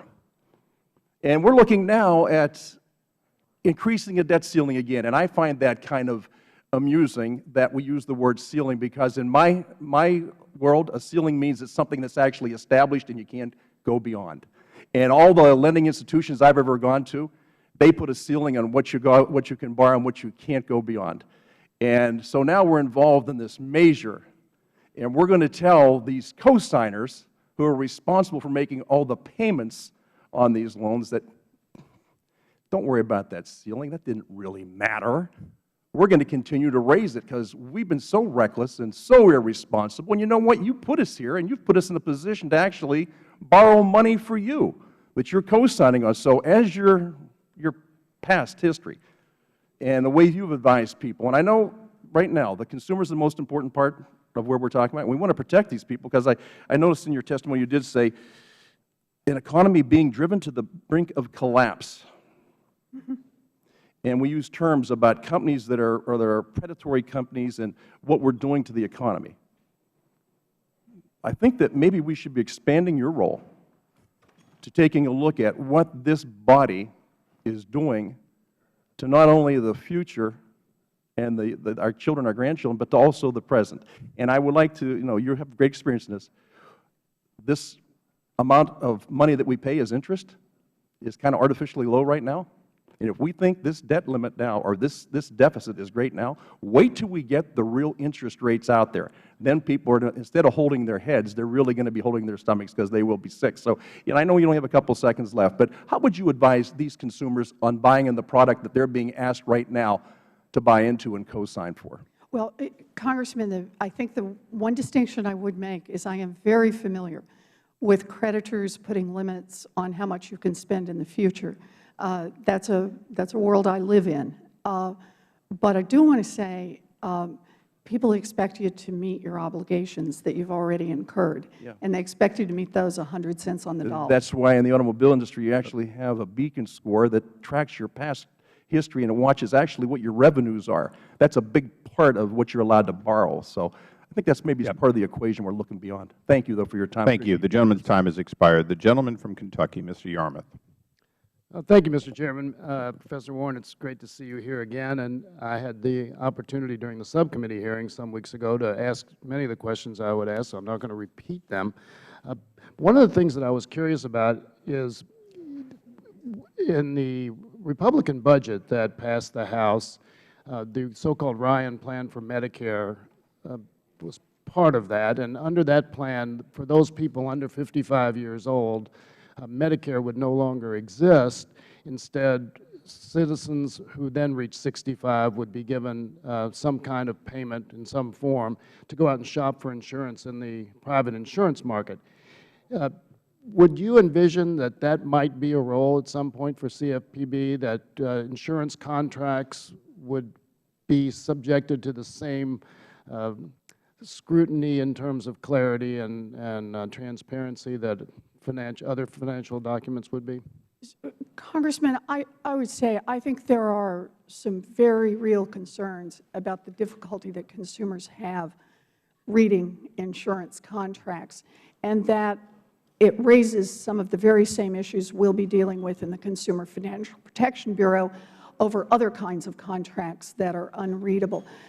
But right now, Congress has put a very clear curb in place. We have a lane we are supposed to swim in. I think I just mixed my metaphors there, about consumer credit products, the issuing of consumer credit reporting, and we are not to stray into insurance, and we are not to stray into investment products. And for right now, sir, that's exactly what we'll be doing. Certainly, I would think, though, that whatever progress you made in making sure that financial documents were understandable and transparent might serve as a good model for other areas of the economy. I certainly hope that's the case. And I also want to say, and it's a little piece of the consumer agency since we're here doing oversight, and you give me a chance to talk about the agency and the things it's going to do. We have a research division in our agency. In fact, it's called Research, Markets, and Rule Writing. We've combined it all together. And we are building a robust research team. I mean, smart and very diversified in terms of approaches to how to think about research. And a significant part of what we will do will be look at what it takes to take complicated ideas and get them into something that really works on the ground day in and day out for American families. That research will be available to everyone, and I hope it will be useful in places beyond its implications in consumer credit. I'm sure it will be. And in the remainder of my time, I had the privilege the other day of sitting in on a forum that Senator Rockefeller conducted with Holly Petraeus and a couple of the servicemen who had been subject to these incredibly unscrupulous practices. And one of them was Chief Warrant Officer Charles Pickett. And he was an Apache helicopter pilot serving in the Army National Guard, was flying missions in Operation Iraqi Freedom. And while he was on duty, Bank of America attempted to foreclose on his home. Actually, they ended up trying to foreclose 4 times. One of those times, his daughter came home from school and found the eviction notice, the foreclosure notice, I'm sorry, posted on the door. And so he is here trying to, he was current on his mortgage, which was, I guess, adds insult to injury. And here he is flying missions in Iraq, trying to spend his spare time on the phone with banks, trying to clear this up, was unable to do so. Finally, he hired a lawyer who was familiar with the Servicemen's Civil Relief Act. And that lawyer took I think 7 different times trying to find somebody, 4 different people, and before he could finally stop this foreclosure procedure, which was totally unjustified. So in terms of what we have been discussing earlier and the incredibly good positive effort that Holly Petraeus is making from the CFPB in trying to deal with this, I certainly think it would be appropriate if this committee would use its subpoena power and its oversight responsibilities to make sure that we have all the information possible to make sure that people like Chief Warrant Officer Pickett are not abused in this way in the future. So, if you have any comment on that, well, I have 20 seconds left. I will just say in that very short period of time, I think it's easy to put out of sight what the real implications are of these financial misdeeds on military readiness. The #1 reason for losing a security clearance in the United States now is a problem over credit. Service members who are deployed abroad have talked to us multiple times about what it means, excuse me, what it means to try to fight a war on two fronts, one in a foreign location and one back at home to take care of their families. This is wrong. I thank the gentleman. The gentleman from New Hampshire, Mr. Gunta. Thank you, Mr. Chairman. Thank you very much, Professor Warren, for being here today. I was listening to the questions and the testimony, and part of the responsibility we have in this committee relative to this particular hearing is stated in the paperwork that we all received today, and I just want to read from the conclusion what it says so we're all clear about what we should be doing. During this hearing, the committee will examine what oversight mechanisms are in place to ensure that this new government bureaucracy properly carries out its mission to protect consumers. The committee will also examine the potential uses and consequences of the CFPB's powers. And in keeping with a responsible line of questioning, I think we all have an obligation to ensure that the country trusts what this new entity is going to do and that there is transparency with this new entity and this new agency, and that we are charged with that responsibility. In the last time we met, back in March, I had wanted to talk to you a little bit about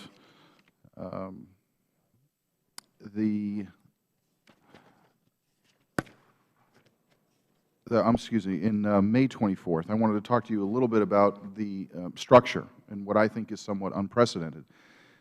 You had stated that there is no banking regulator who is subject to the political process or to the appropriations. All banking regulators are funded independently, and indeed, all of the other banking regulators, not the consumer agency, but all of the other banking regulators, are able to set their own funding levels. I don't disagree with your comment in regards to the Fed, the FDIC, the OCC, but I do think that there are distinctions and differences between those entities and this one. So could you clarify for me if you think that there is any difference in terms of oversight and relative to the appropriations process? I'm sorry, Congressman. I just don't know what you're driving at. I don't mean to be unhelpful. I don't know what you're driving at. Okay. Well, let me read your comment again. On May 24th, in the hearing that we had, you had stated that there is no banking regulator who is subject to the political process or to appropriations. And I was making the point that there is a distinction between this agency and others relative to power and authority. Can you comment on that and whether you think you are treated as every other banking regulator or if there are differences between you and other agencies? Well, I hope this is responsive, but please, if it's not, stop me. In terms of funding, yes, we are different. We have capped funding. Other banking regulators, for example, the OCC, determines funding levels and assesses financial institutions for them. The FDIC follows a similar structure. The Fed, of course, gets its money in yet a different way. As I said in my statement, there are limits on our funding. If we want funding above the cap provided in the statute, we must come back to Congress and ask Congress for an additional appropriation. That's what's provided in Dodd-Frank. And we would be permitted to do that, but it means we have to come back into the appropriations process. And as I understand it, the other bank regulators do not go into the appropriations process in order to get their funding. Would it be fair to say that the CFPB is different in the sense that with respect to the director position, it is subject to removal only for cause and is therefore exempted from presidential control?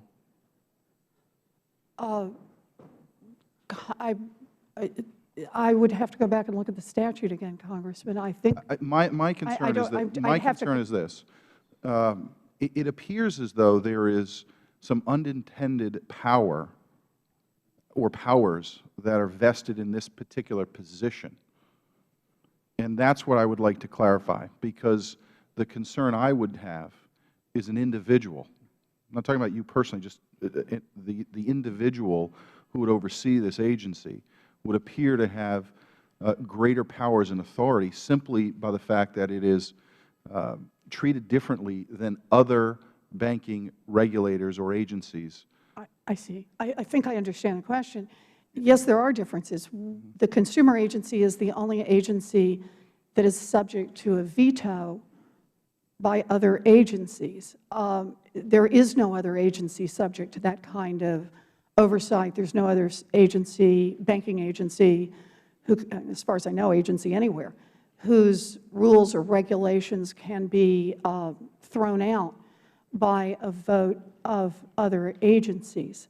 So, yes, there is a difference. The consumer agency operates under a unique constraint that is not there for others. Okay, thank you. I see my time has expired. I thank the gentleman. We now go to the gentleman from Illinois, Mr. Quigley. Thank you, Mr. Chairman. And Mr. Quigley, I apologize. Oh. I didn't see you on the last round, so I took taking you late. No problem. Thank you, Mr. Chairman. Good morning, Ms. Warren. Good morning. You know, Mr. Chairman, as to Mr. Cooper's comments, I think it's appropriate occasionally to catch ourselves at these hearings and ask ourselves if we're maintaining the proper decorum and respect. I'm reminded as a veteran of about 200 criminal trials that cross-examination can be contentious, but there's a respect due the Court as there is a respect due here in our witnesses. Now, it is incumbent upon our witnesses to answer questions succinctly and forthrightly, and when they're not doing that, it's fair for the member to push them along. I would respectfully suggest that both sides have, on occasion, pushed the envelope on that and appeared to be disrespectful to the process and to our witnesses. So I think Mr. Cooper's point is well taken, and if we could all move in that direction, it would be a better body overall. Ms. Warren, the salaries of your employees have been discussed, and I recognize they don't necessarily come straight from the taxpayers, but they're still important. The concern I have is really toward the other end, and that is your ability to attract qualified employees, because you're really looking for folks who have the same knowledge set of people you're regulating. I understand that in 2009, the average salary, even for the back office folks at hedge funds, was about $300,000. Just the sheer volume of workers on the banking side and the salaries, my concern isn't so much how much your folks are making. It's your ability to attract qualified workers and keep them to get the experience they need to do the work you're supposed to do. Is this a challenge that you see as a real problem at this point? Yes, Congressman, it is a serious challenge. You know, I just want to be sure that we're clear on the record, since this question came up earlier. We don't set our own salaries. They're set by Federal statute, and we have exactly the same salary base as the Fed, as the OCC, as the other banking regulators. We're in a system. It's what Dodd-Frank requires, and we're following the law in terms of the salaries we set. But there is a serious problem right now in the regulation of financial services, and that is, I want to put it this way. We have been genuinely blessed at the Consumer Financial Protection Bureau with people who have come to this agency who are incredibly smart and who have the opportunity to make lots more money somewhere else. But they truly hear the call of public service. They see an opportunity to make a real difference in a marketplace that they know, sometimes from firsthand experience, is badly broken. I worry how long we will be able to keep those people when the siren song of money from elsewhere continues to play. But it is where we are, and I say today, as much as I worry about this as a long-term problem, I am proud of every single person who has come to work for the Consumer Financial Protection Bureau. Well, how much of this is the institutional memory, given the complexities of the new world of finance and learning how systems operate, by the time people are experienced enough to really do this competitively, they're really worth a lot more because of their experience with you. That is a very fair point, Congressman. We're doing a lot of training. I want to put it this way. We invest in our people. We spend a lot of time with them on education in a formal sense. We spend a lot of time in education in an informal sense, that is, working across groups, running lots and lots of, we call them lunch and learns around different topics. We think that every time we make an employee of the Consumer Financial Protection Bureau smarter, it's good for the Bureau and ultimately inures to the benefit of the American people. But I recognize it also makes them a lot more attractive to people with more money.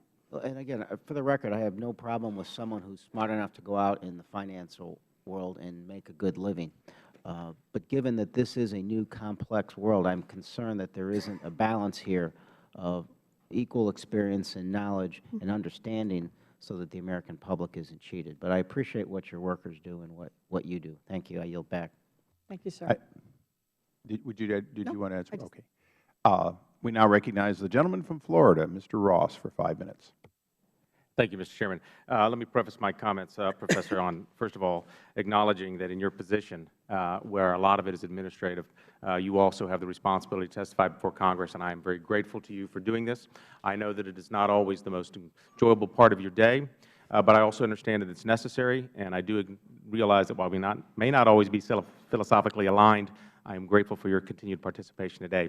And to that end, I would like to ask you some questions, specifically with regard to what I think is one of the most important powers of the Dodd-Frank Act, and that's found in Section 1031, which gives the CFPB the authority to ban any products, any consumer financial product, service, or practice that it deems unfair, deceptive, or abusive. Would you agree? Yes, sir. And to that end, back in May 24th, when we had the hearing here, Mr. Gowdy asked you a question as to how you would distinguish between abusive practice and non-abusive practices of these financial institutions.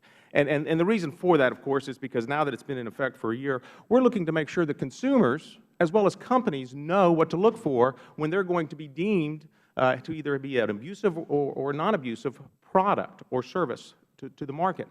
And now that we've had a year, I want to ask you, again, because I believe your response in May was that we will go through the process of interpreting the language that Congress has given us.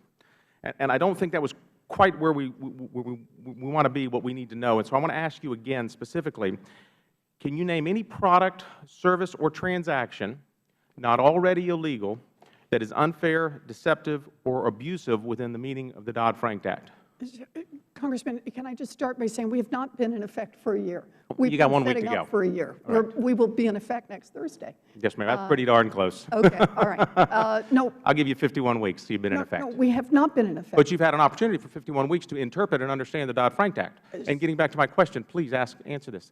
Do you know of any product that is not already illegal, that is unfair, deceptive, or abusive within the meaning of the Act? Congressman, I can recall no product at this moment. Have you had any discussions with your team as to any such products, or how you will go about identifying such products? I have not had a discussion with my team about a particular product, no, sir. Don't you think that's probably one of the most important things, though? I mean, it's a power to ban, to stop the marketing of a certain product. Don't you think, though, that that would be something that you and your team should be addressing as you go into your first year next year? Congressman, I appreciate the advice, but actually, no. I think that what we should be doing is concentrating on the places where we can best make changes in the marketplace. And that's, for example, in our TILA-RESPA form. So would it be okay then that we just revoke the power? Congressman? Well, believe me, I'm being very respectful, ma'am. I'm from the South. So I think the point is that we are starting our work in the places that, for example, Congressman McHenry suggested was an important place to start, and that is where we can reduce. We have empowered you through the Dodd-Frank Act to ban any such products, and you're telling me now that you've not even given it any consideration. Would it be safe to say then that there are no such products that you are aware of that are either unfair, deceptive, or abusive within the meaning of the Act? Congressman, what I'm trying to describe is that we have priorities. And our first priority in terms of rulemaking is around the TILA-RESPA forms.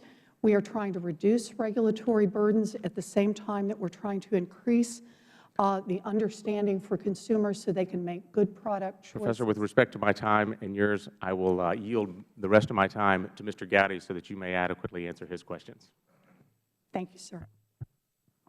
Payday lenders have a bad reputation for taking advantage of people. No one should expect to be treated well by them. Do you know who said that?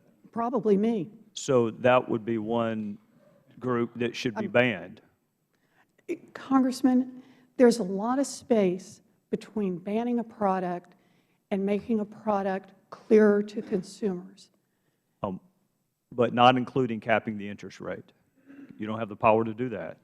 The statute is unambiguous. So you do not think payday lending should be banned?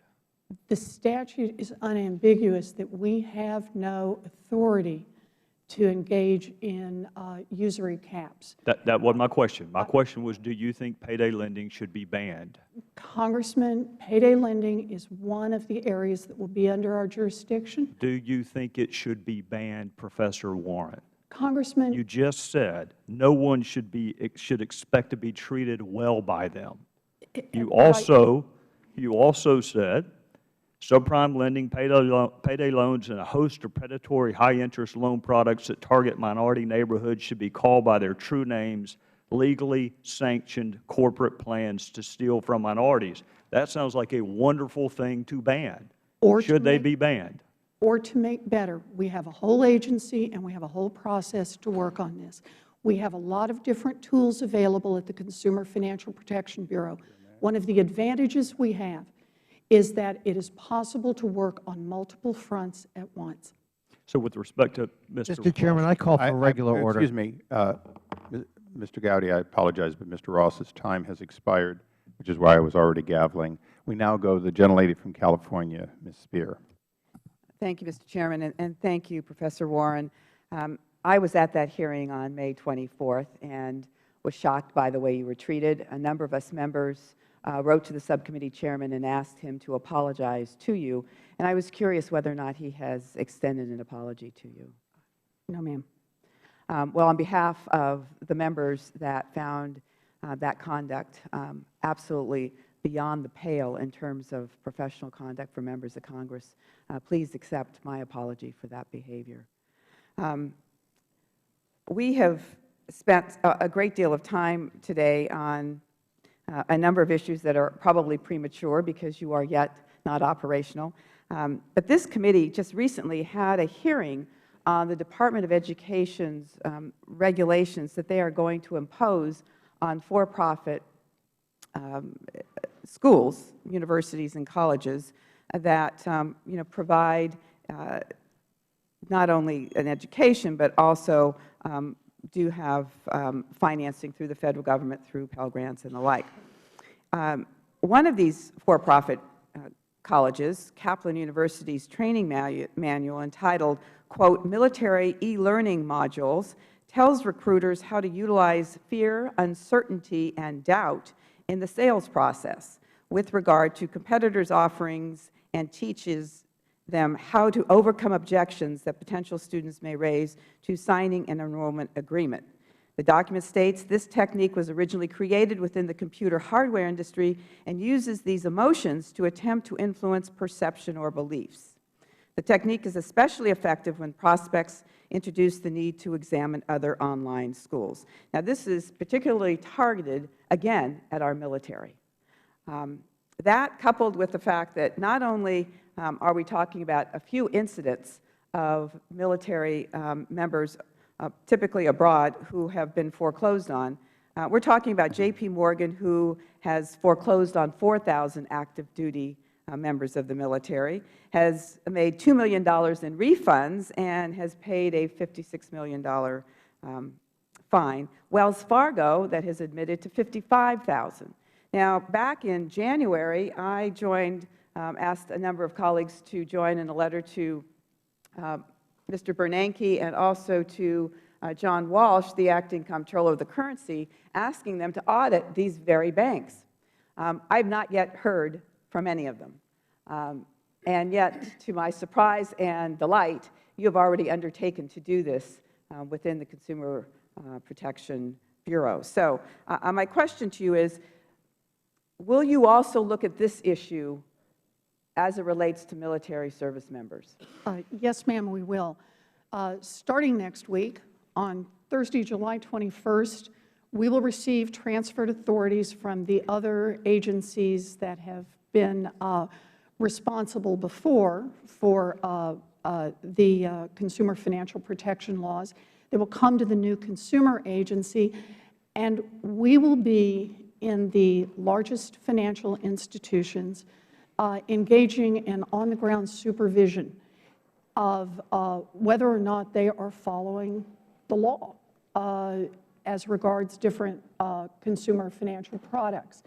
Remember, I want to be clear about our approach. We are not safety and soundness supervisors. We are there to examine consumer products and examine to see whether or not the financial institutions have put appropriate procedures in place to assure that they are following the law and that they are in fact carrying out those procedures and are in compliance with the law. That will be our job. We will be there. We will be cops on the beat to do that starting next week. Now, as I understand it, not only can these financial institutions not foreclose on military service members, but they cannot charge more than a 6% interest rate. Will you be looking at that issue as well? Congresswoman, I should make a caveat here.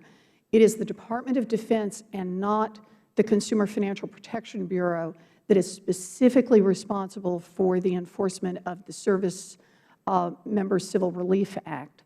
And so what our statutory part will be around truth in lending and other parts of the statutes for consumer financial protection. But we will be working closely over a long period of time with the Department of Defense to gather appropriate information through different channels and to be able to work with them in a way that makes us understand the problems better and make sure there is more vigorous enforcement of current laws.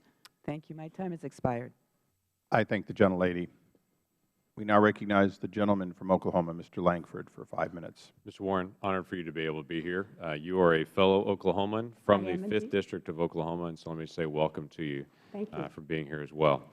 Let me bounce a couple questions off of you just on some of the structure as it's coming up. You've mentioned several times that the authority is coming over July the 21st to the agency from the other agencies, Comptroller of Currency, FDIC, wherever it may be, for some of these. Do you happen to know, or have you heard, if as that authority is transferring over from that agency is then downsizing as you are ramping up? I know that's not your agency that you're dealing with, but have you heard that they're downsizing to accommodate for the transfer of authority? Yes, sir, we have. Indeed, there's been if you permit me, there's been a lot of trying to coordinate with these agencies. We've done some recruiting from these agencies. You know, there are some good on-the-ground people who currently work at the Fed. So there are some people that are downsizing. Those agencies are downsizing as you're ramping up? Yes, sir. Okay. Let me follow through on a couple of things. You've had great emphasis on the unregulated businesses, payday lenders. You've mentioned that a couple of times as well. Do you see a difference between engaging with a payday lender and a community bank specifically? I know the big banks get tagged all the time on things. I'm just talking about community banks today when I'm talking about banking. Do you see a difference between payday lenders and community banks as far as regulating them? Yes, sir, I do. Will there be a difference in the way the two are handled, in the way that your agency will interact with payday lenders or community banks? Yes, sir, there will be. Dodd-Frank has about 100 rules this year that will be added to community banks. So between now and December 31st, they have 100 rules to be able to implement on that. Do you anticipate another series of rules on top of those coming down on community banks from the new Consumer Financial Protection Bureau? I just want to say on the 100, it's not 100 for the consumer agency. They're No, that's what I'm saying. They're already getting 100 from Dodd-Frank, not from you. That's what I'm trying to say. If they're getting 100 already that are coming down from Dodd-Frank, when you all stand up, will there be more that will be coming to it? The one that we have teed up right now is this TILA-RESPA combination trying to reduce the paperwork around mortgage origination, something, and I will say to you, sir, because I think it might be relevant, When we first started this process, the idea for us to put that first came from the community banks. And I asked them at many points along the line, I know there have been other changes, I know it costs every time forms are changed. Right. Is this something you want us to go forward with? And they have said yes. We also have, as one of our very early rulemaking obligations, will be around payday lenders, but of course that's not, I should say not payday lenders, other non-bank right. Lenders other than payday, because payday is automatically covered, the large participant. But of course that's not going to affect the community banks other than how it affects their competitive right. environment. The concern is that right now they have a lot of rules yes, that they're trying to put into place. And you know well, community banking, that is not some large bank with a New York headquarters. This is 12 people in a small town in Oklahoma that yes, they're sir. Trying to go implement 100 rules and figure out how to do it, and it's very overwhelming. So while the rules come down and say that's not a big rule, it's not the size of each rule, it's the stack of all the rules that are coming down on them. What I'm asking of you is, in the days ahead, will you please make sure that's coordinated, that there's not just saying, oh, we just added 20 new rules to them. At the same time, OCC added 20 and FDIC added 100, and then suddenly they're getting overwhelmed in a small community bank. If you'd make sure those things are coordinated, that would be very helpful to them to be able to continue to have a free flow of credit going on. Let me ask you as well on the way that you'll interact with the banks also.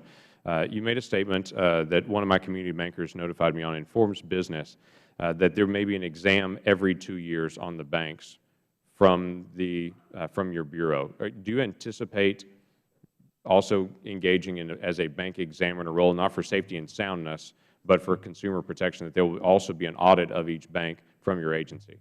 I'm sorry, sir. That's for the 111 largest financial institutions, okay.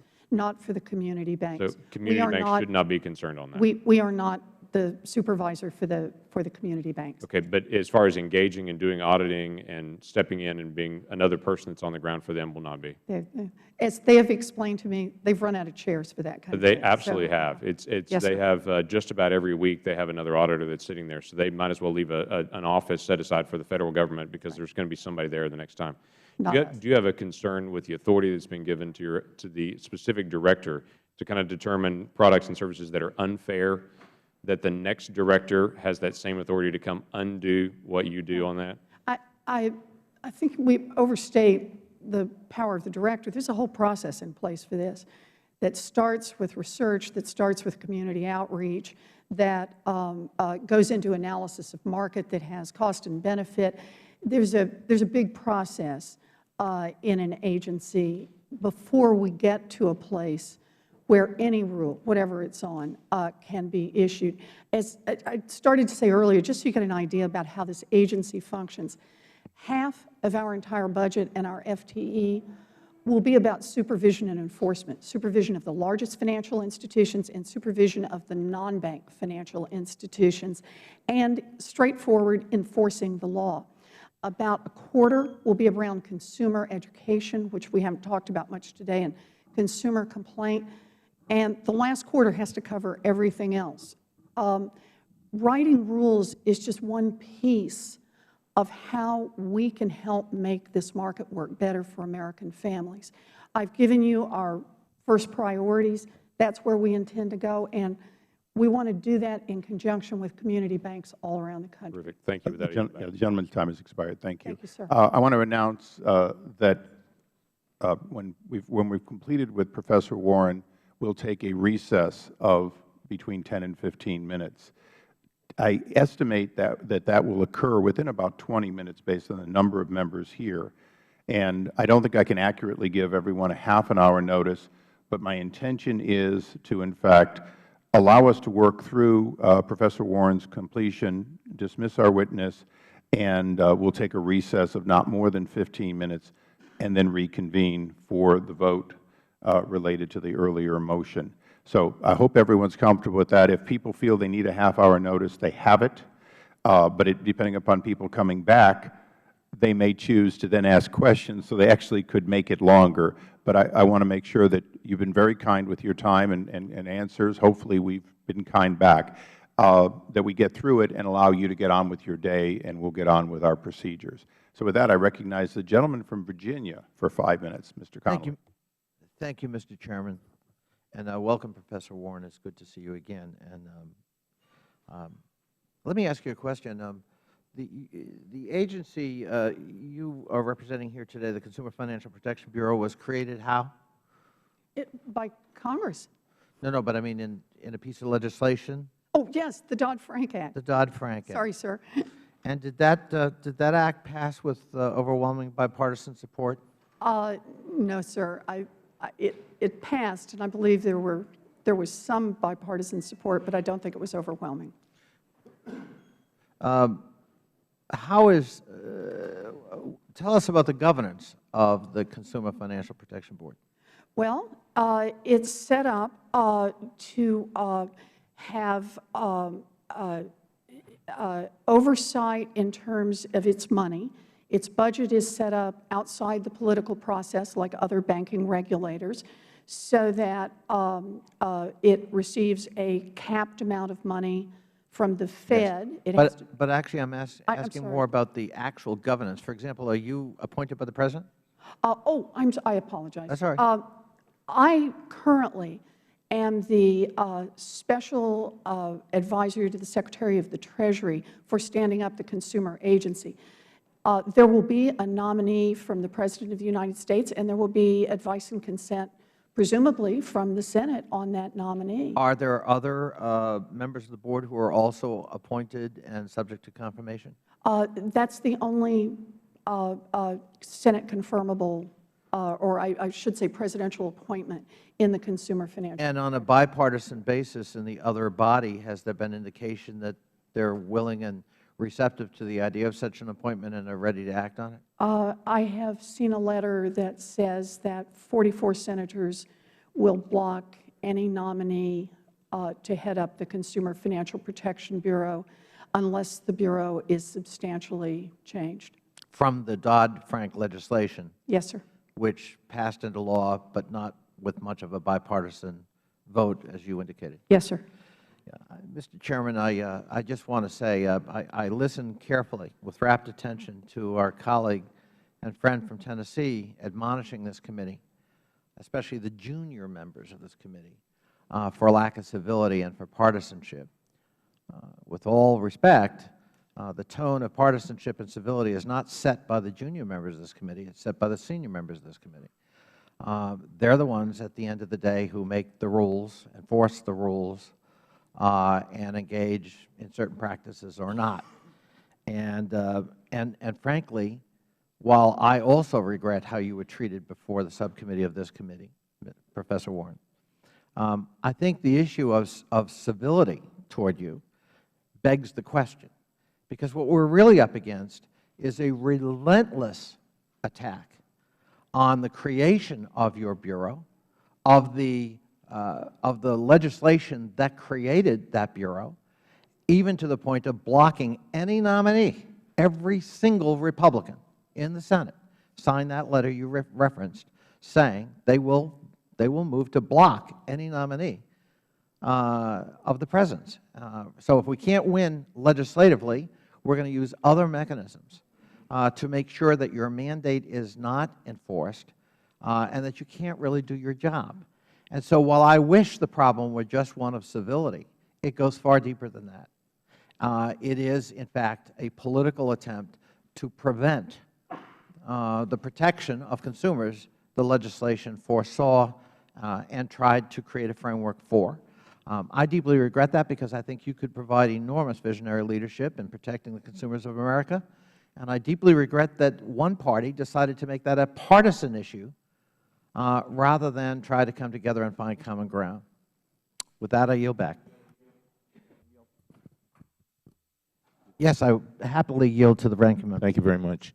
I just wanted to add on to what the gentleman just said. I want to associate myself with his words. Ms. Warren, there's absolutely no doubt that you bring to this agency something that is so very, very important, and that is passion. And I say to my children, I say to them, if you can take what you believe to be your purpose in life and then match it up with a job, then you are truly blessed. And you bring that passion, competence, and integrity, and we really do appreciate you. Just in case I don't have a chance to say that again on the record, I want to make that very, very clear. Gentleman's time has expired. Dr. Gosar is recognized for 5 minutes. Hi, Ms. Warren. I'm one of the junior members, too, and I'm from the private sector. I'm a dentist, so some of this makes a lot of sense to me. But I also come with a different set of eyesights, too, is that when you're at the dance, it always takes two parties to dance, and that there's problems not just from the private sector in wrongdoing, but also from government. And that's why I come with a different eyesight. I'm also from Arizona, so just to give you some perspective. So the way I look at things and the way I've seen things is that legislation, when it comes into new existence, isn't always perfect. And so what we're straining here with, and me as one of them, is was that legislation crafted right? Did it have the proper checks and balances? And I think, I hope, and I extend, that's what the tenor is there, is that question. And when you don't get an answer to a question, it just creates more questions. I hope you understand. Okay? So with that being said, I heard you talk to Mr. Gowdy that no product should be banned. Okay? I thought I heard that you didn't say any product should be banned. No, Congressman, I hope what I said is that I've been in hearings before. The President of the American Bankers Association has been asked, are there products that should be banned? He said yes. I've said I think the way we should go is I think we should start with much clearer disclosure. I don't think it's appropriate to take any tool off the table. Oh, well, then depends on what happens. I love where you're going with this. Good. Because what I'd love to do is I'd like to see us kind of work in. This is a new agency. It's got some breadth of powers. So with that being said, I mean, so would you endorse repealing the specific power of Dodd-Frank to that degree, that you could not ban any specific item? No, Congressman. You wouldn't repeal it? No. So the language of that power, that law is perfect? Congressman, I wouldn't repeal giving the agency the powers that Dodd-Frank has given it. You know, I think what we ought to do is we ought to get out there and get started on behalf of the American people. But I'm a businessman, too, and the last job numbers I saw are just plummeting. And part of that is the uncertainty we're creating in here. And to have one individual truly heading an agency, dictating that there won't be a product, creates some uncertainty into the markets. And so you can understand where me as a businessman don't like that, right? Actually, I do have a little problem with why you wouldn't like that, because where we're starting, and we've made clear, our initial regulatory actions with the help of the consumer, with the community banks, is that we're actually going to change the law in a way that reduces the regulatory burden for these community banks and at the same time increases the ability of customers to read and understand a mortgage. You've seen that stack. Well, I love where you're going here. And sorry, again, I'm going to interrupt. I'm not being rude, but I got so little time here, okay? I also told you I'm from Arizona. And Ms. Burkle talked to you, and you gave her some answers that you've had an outreach and a lot of support from a lot of different perspectives, big banks, community banks. Can you specifically tell me which banks those are, the community banks?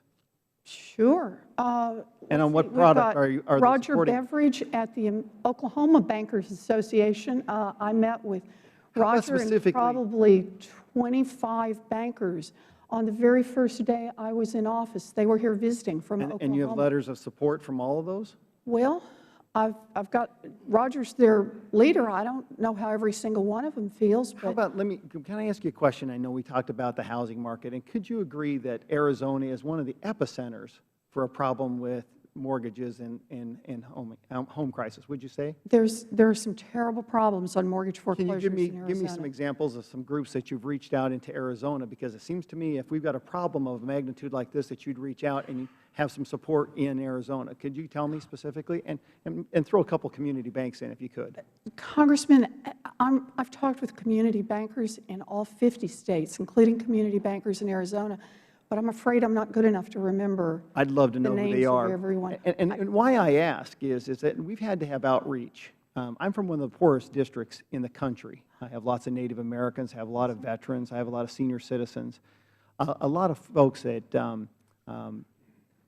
this agency is really easy in my district because there are no choices. You cannot refinance your house.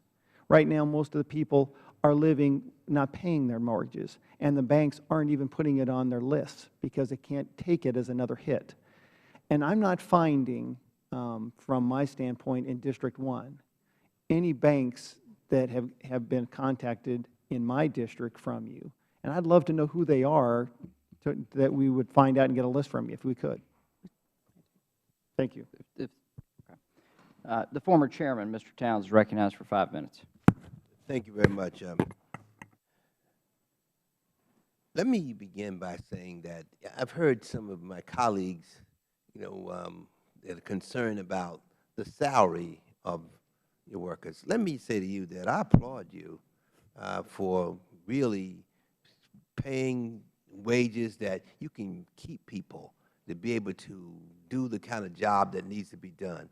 And I think that if we look back and if we're honest, that I think some of our problems is because we did not pay people that had oversight responsibility the way we should have paid them, and that led to some of the problems. I do believe that. Have not done any research on it, but I do think that that's an issue.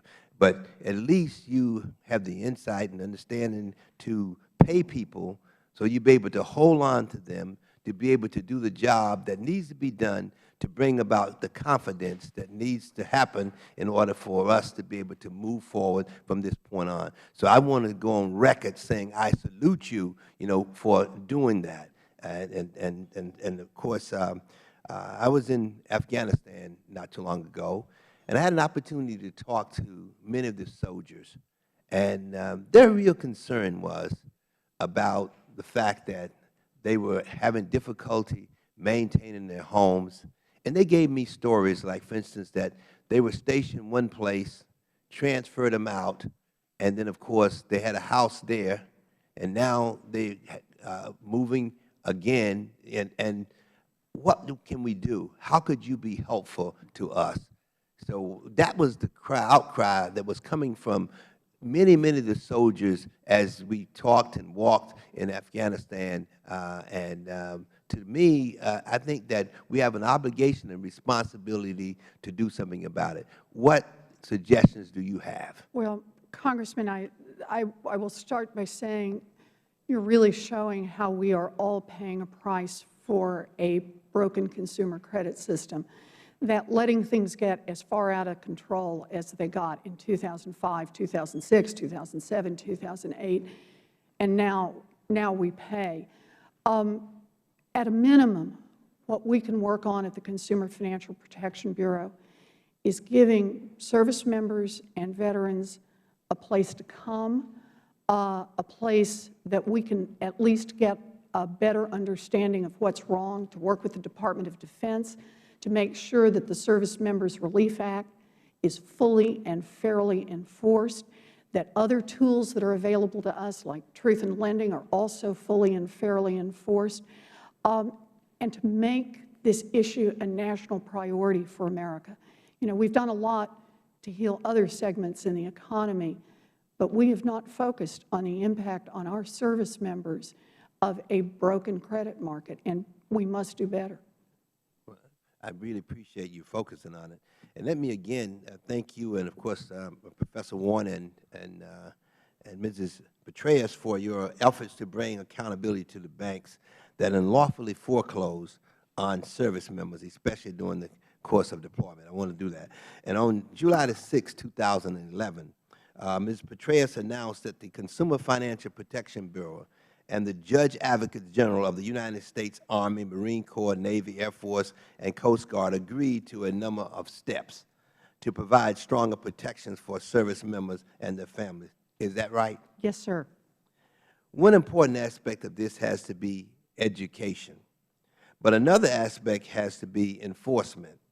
When Mrs. Petraeus appeared at the forum on Tuesday, she emphasized this. Here is what she said. Let me go repeat.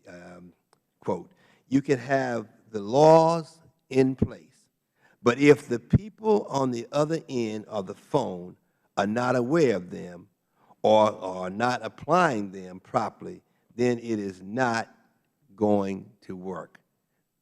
What is your reaction? I think that is absolutely certain, Congressman. She speaks truth on this.